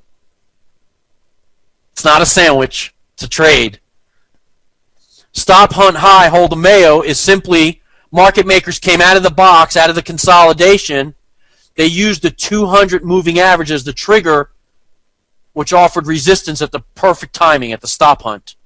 You know that this trade is a drop. How do you know? Because you already got your high of the week, high of the day, peak formation. Stop, hunt, high, hold the Mayo. The stop, hunt trigger bars are held in place by the mayonnaise. This is also 2 pins to the mayonnaise. Okay? You have your drop. This is an example of where you have one level of move, and then you have 2 and 3 the next day. Then what do you have? Just outside the red box, they issue a hammer to trigger the stops of the continued, or the people that got it right long. Second leg, right? They come in, session changeover. They need to hit it one more time to get the stops. That's your entry. Back into consolidation, end the day. They end the day always how they start the day. Okay? Away from the traders that are jammed up down here, they want to stick them. Okay? Okay, good stuff. All right. The peak formation started at the end of the week on Friday in this example. Stop, hunt, high, sell. They push down. See the low? That blue tracer lets me know that yesterday the price came in like this. When they go back to that, I got it. Second leg, same level, failed to break. Second leg, same level, failed to break. That's a big fat W staring at you. That's good for about, I don't know, 400 or 500 pips, 300 pips. The retracement's 140. That's a 300 pip move. Continuation from Friday.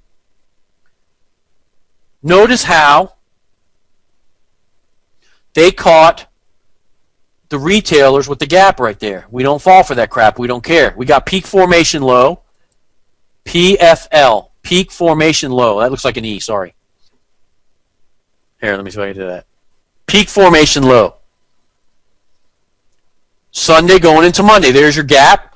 Readjust your consolidation for the breakout guys. Readjust your market maker spread. There's your initial HOD. Initial low in here. Readjust. Because they gapped and shifted away. They gapped and shifted away. They don't want anybody to have a profit. They got them stuck. Now they come back. London Open. W formation. Second leg happens to be railroad track. Straight rise. Do not hold over the weekend.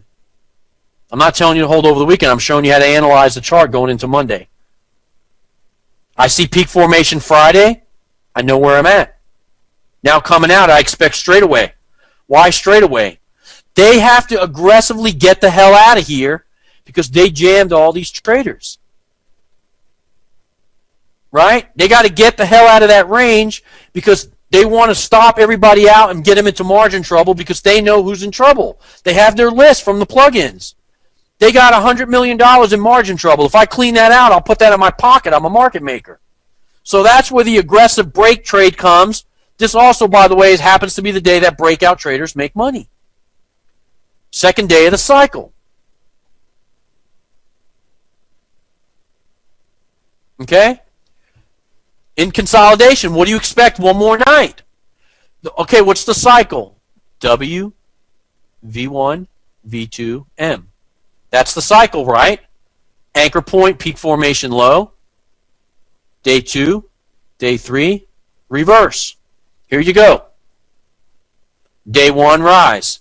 Consolidate, back into consolidation. Stop, hunt low, rise. All of a sudden, man, the pins turn to the top side.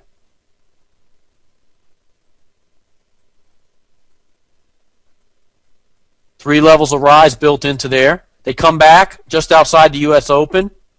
issue railroad tracks, retrace 140 pips in case you were bored.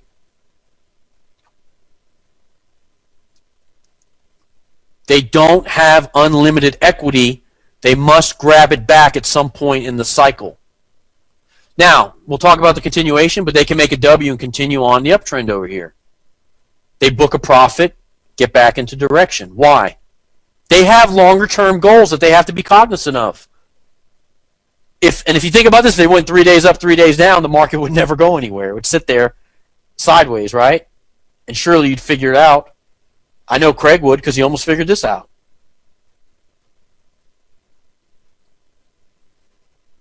Now, if you notice that trade, 150 pip retracement, 2 pins to the mayonnaise. If they put the second leg in at the mayonnaise, there's your stop hunt low, hold the mayo at the U.S. session in the red box. There's your retracement trade. These things repeat over and over and over again, and you're going to see them in the charts. And once you see them, you can't unsee them. They're in there. Okay? Good stuff. Hang in there. I know you guys are getting tired. A few more minutes, 10:30-ish. I don't want to beat you up too long. Okay. Now, here's the thing that's going to piss you off. This pisses me off. You know your support and resistance bullshit stuff you've been drawing on the chart? It's a hoax. It's a hoax. The consolidation zones created during these moves intraday create false support and resistance level that the market maker puts that's visible on the chart. Understand what I just said. The consolidation zones that he makes on the chart creates false support and resistance because he knows all the retail traders draw the lines on this shit.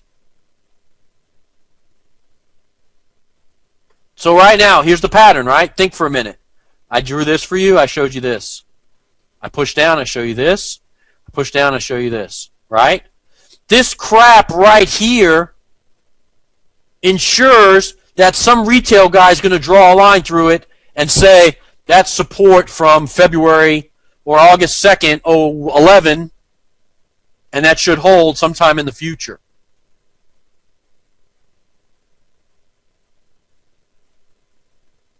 He creates those zones to make you draw the lines. Hey, Joe, nice to see you. I'll get to you. I miss your coffee, buddy. Thanks for the nice email yesterday, by the way, to us and Compass.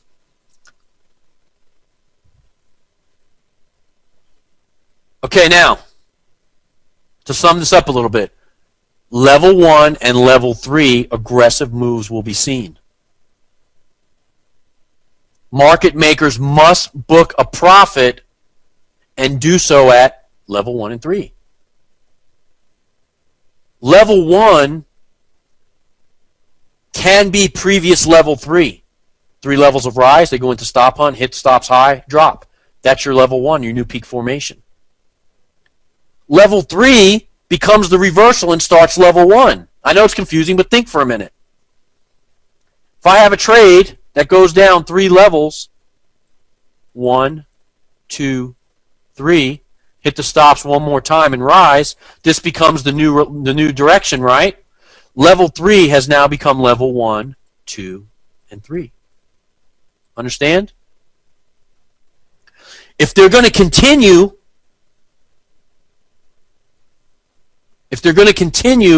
the reversal, or they're going to continue the uptrend after they make the retracement, this becomes the reset and you start the count over. We'll talk about this stuff. I just want to expose you to it. Okay? Let me flick the chart and get rid of my drawing and come back. Okay, so now, something kind of interesting. The head and shoulders pattern develops in Level 3 most often. Think about what the head and shoulders pattern is. Hit the high, pull back. Hit the stops, pull back. Hit the stops one more time. Sorry about your luck. Just kidding. Shoulder, head, shoulder. The difference is between us and everybody else in the retail world, they want you to take that pattern at the neckline. It's over at the neckline. I want you to learn to grab it here or here.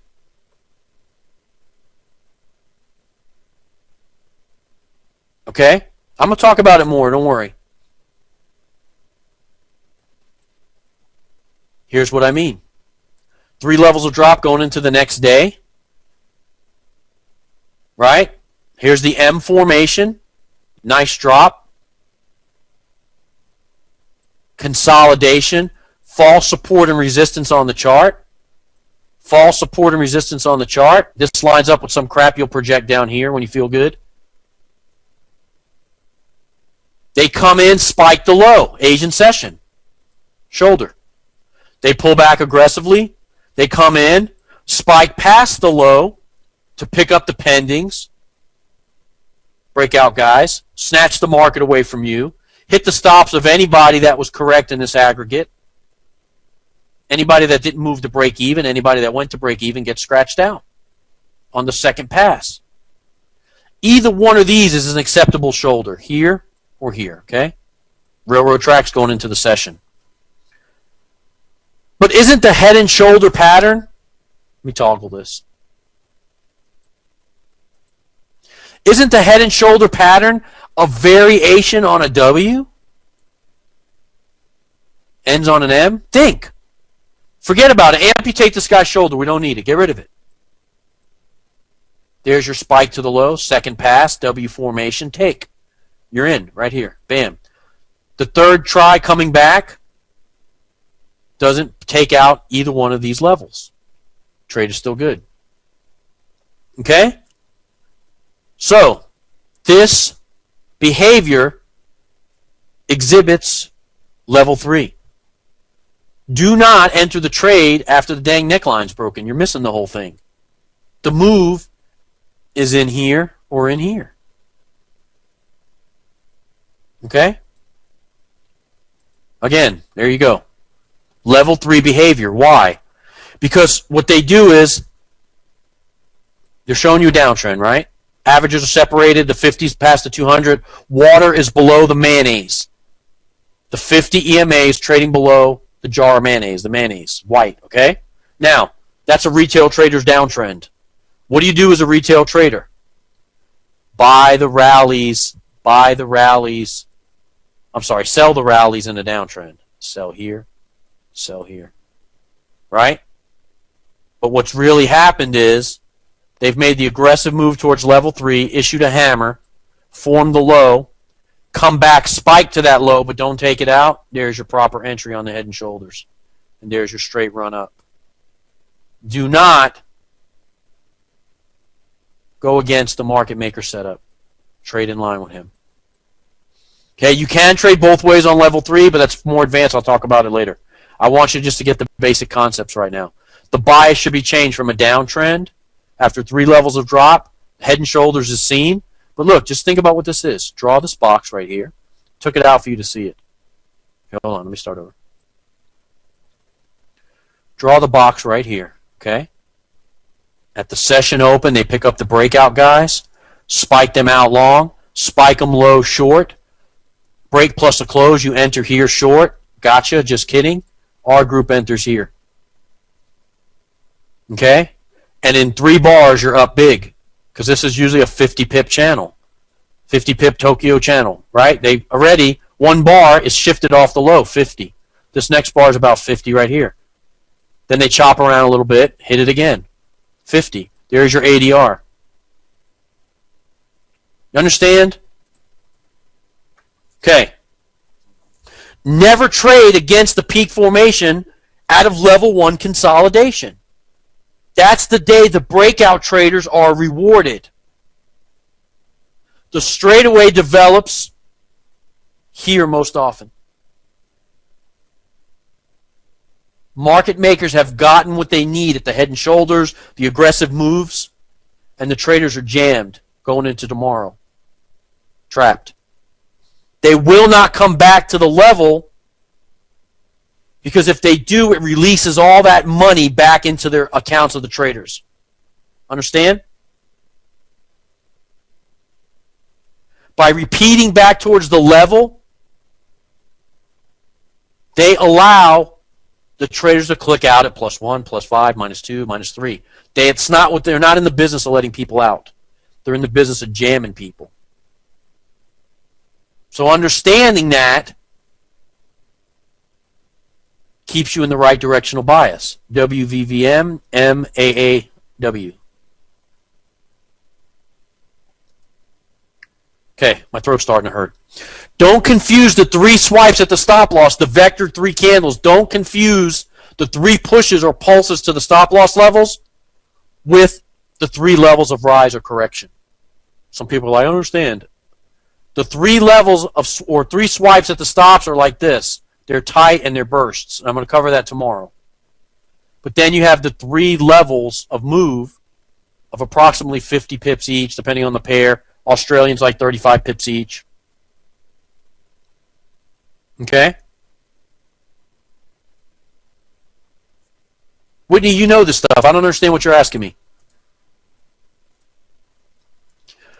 Okay, now, we're going to end on this next couple of slides. Once you understand how the market is structured, there's only 4 trades that you should be looking for. These trades are 90% accurate and will not fail. I know publicly I can't say that because people think I'm absolutely insane. But I promise you, when you delve into the forum and start looking around at the family, you're going to see Carr, Kim, Granny, Scott, Alan Black, Rick. Their numbers are sick. Dave McCoy now, Zen and Diane. 7 out of 8 for the week, 5 out of 5, 4 out of 5 for the week with a net profit of 10 grand. These numbers are unheard of in this business because people are following the basic retail technicals and they're scared when I say that shit. They think I'm crazy.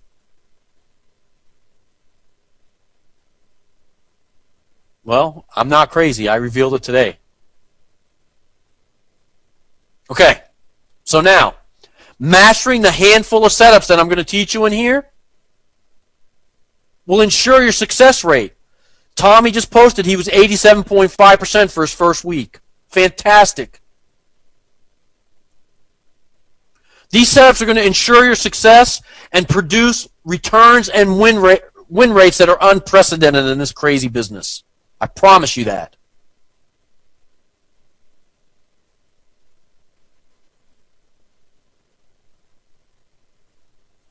Okay, here's the trades. Stop hunt high M formation, stop hunt low W formation, straightaway rise, straightaway drop. The cycle. That's it.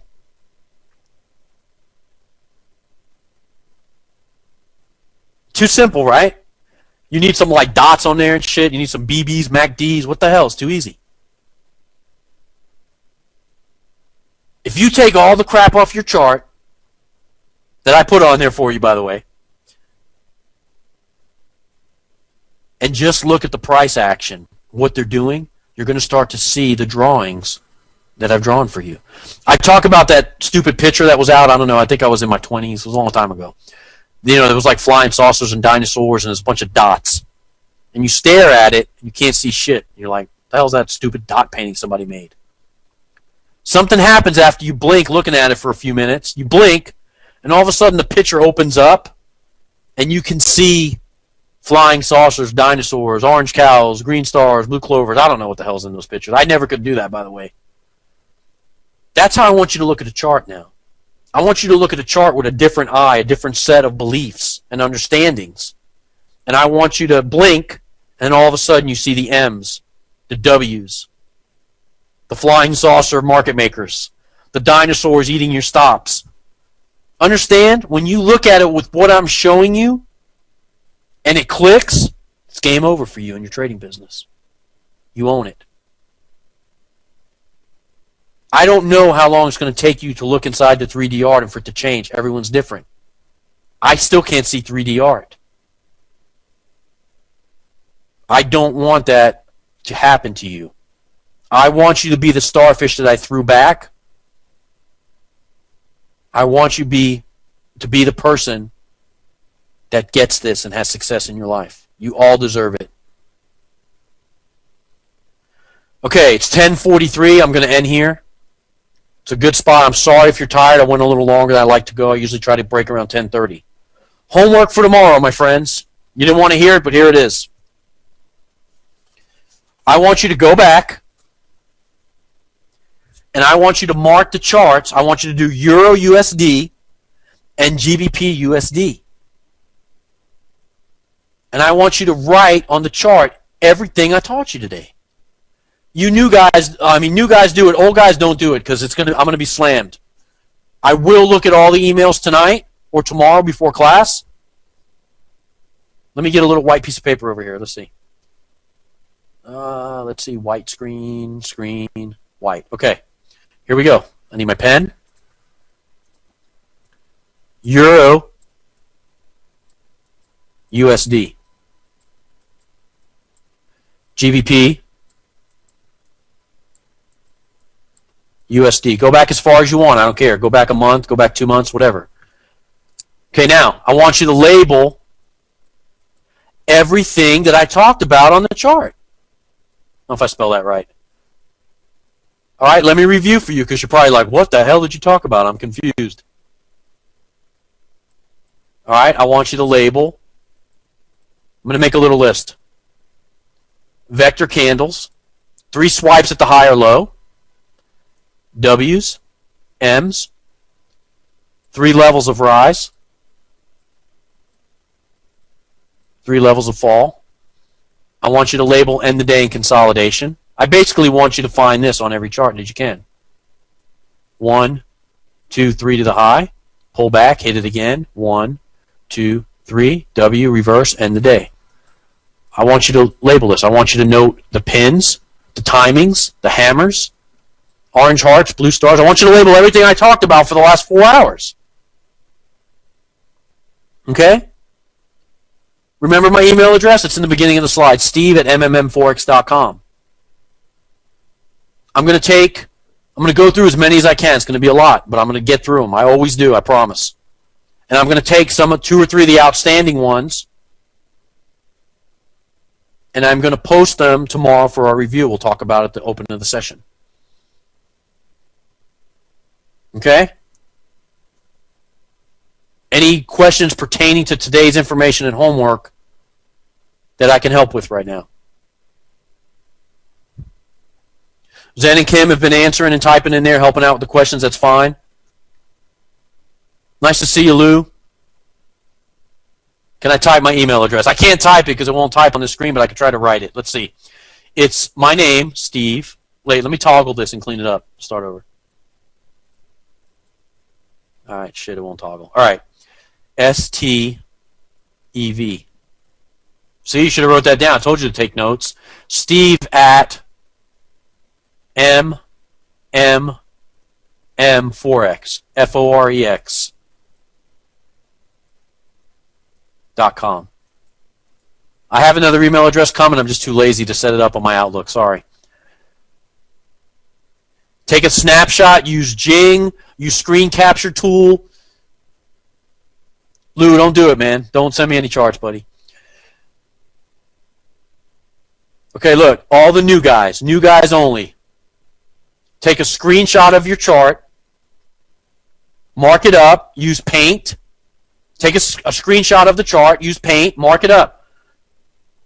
Vector candles, breakouts of the box, stop hunt low. Hey Lauren, how you doing? Stop hunt low, stop hunt high, 3-level drop, reverse pins, mini consolidation zones within the range, within the end of each drop. All the stuff I just talked about. I want to see if you learned anything or you sat here like a vegetable for 4 hours. 5 hours, sorry. Okay? Kelly, thank you. Lou, thanks. You're a ball buster. 15-minute chart. Yes, Whitney. Everett, thank you. Thank you, Veda. I'm glad you're here. Ed, thanks. Nice to see you, buddy. Thanks, David. Nice swing trading there, buddy. I've seen him in the forum. Great. Thank you, guys. This is good stuff, man. I love teaching it as much as I hope you love learning it. It's awesome. Peter, how you doing? Bruno, Tony T from Florida, hope you're doing okay.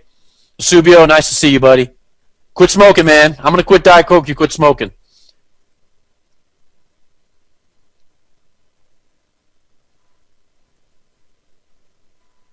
Joe, nice to see you, buddy. I'm out of chocolate and I'm running low on coffee.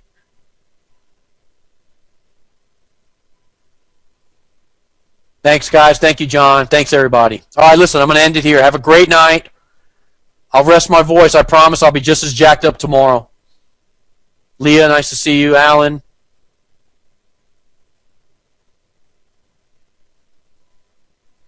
I'll see everybody tomorrow. Listen, get some rest. Don't trade live money unless you're a Subio. He's the only one allowed. Seriously, new guys, don't trade live money. If you're up and you want to look at the market, open a chart, take all the shit off of there, and just watch them work. Open your mind and watch them work. Don't put any money on the line because it'll mess up your mentality. Just watch them work. Okay? I know you guys are going to do it. You don't listen. So anyway, good night. Good night, good night, good night. Kim, nice to see you. Thank you.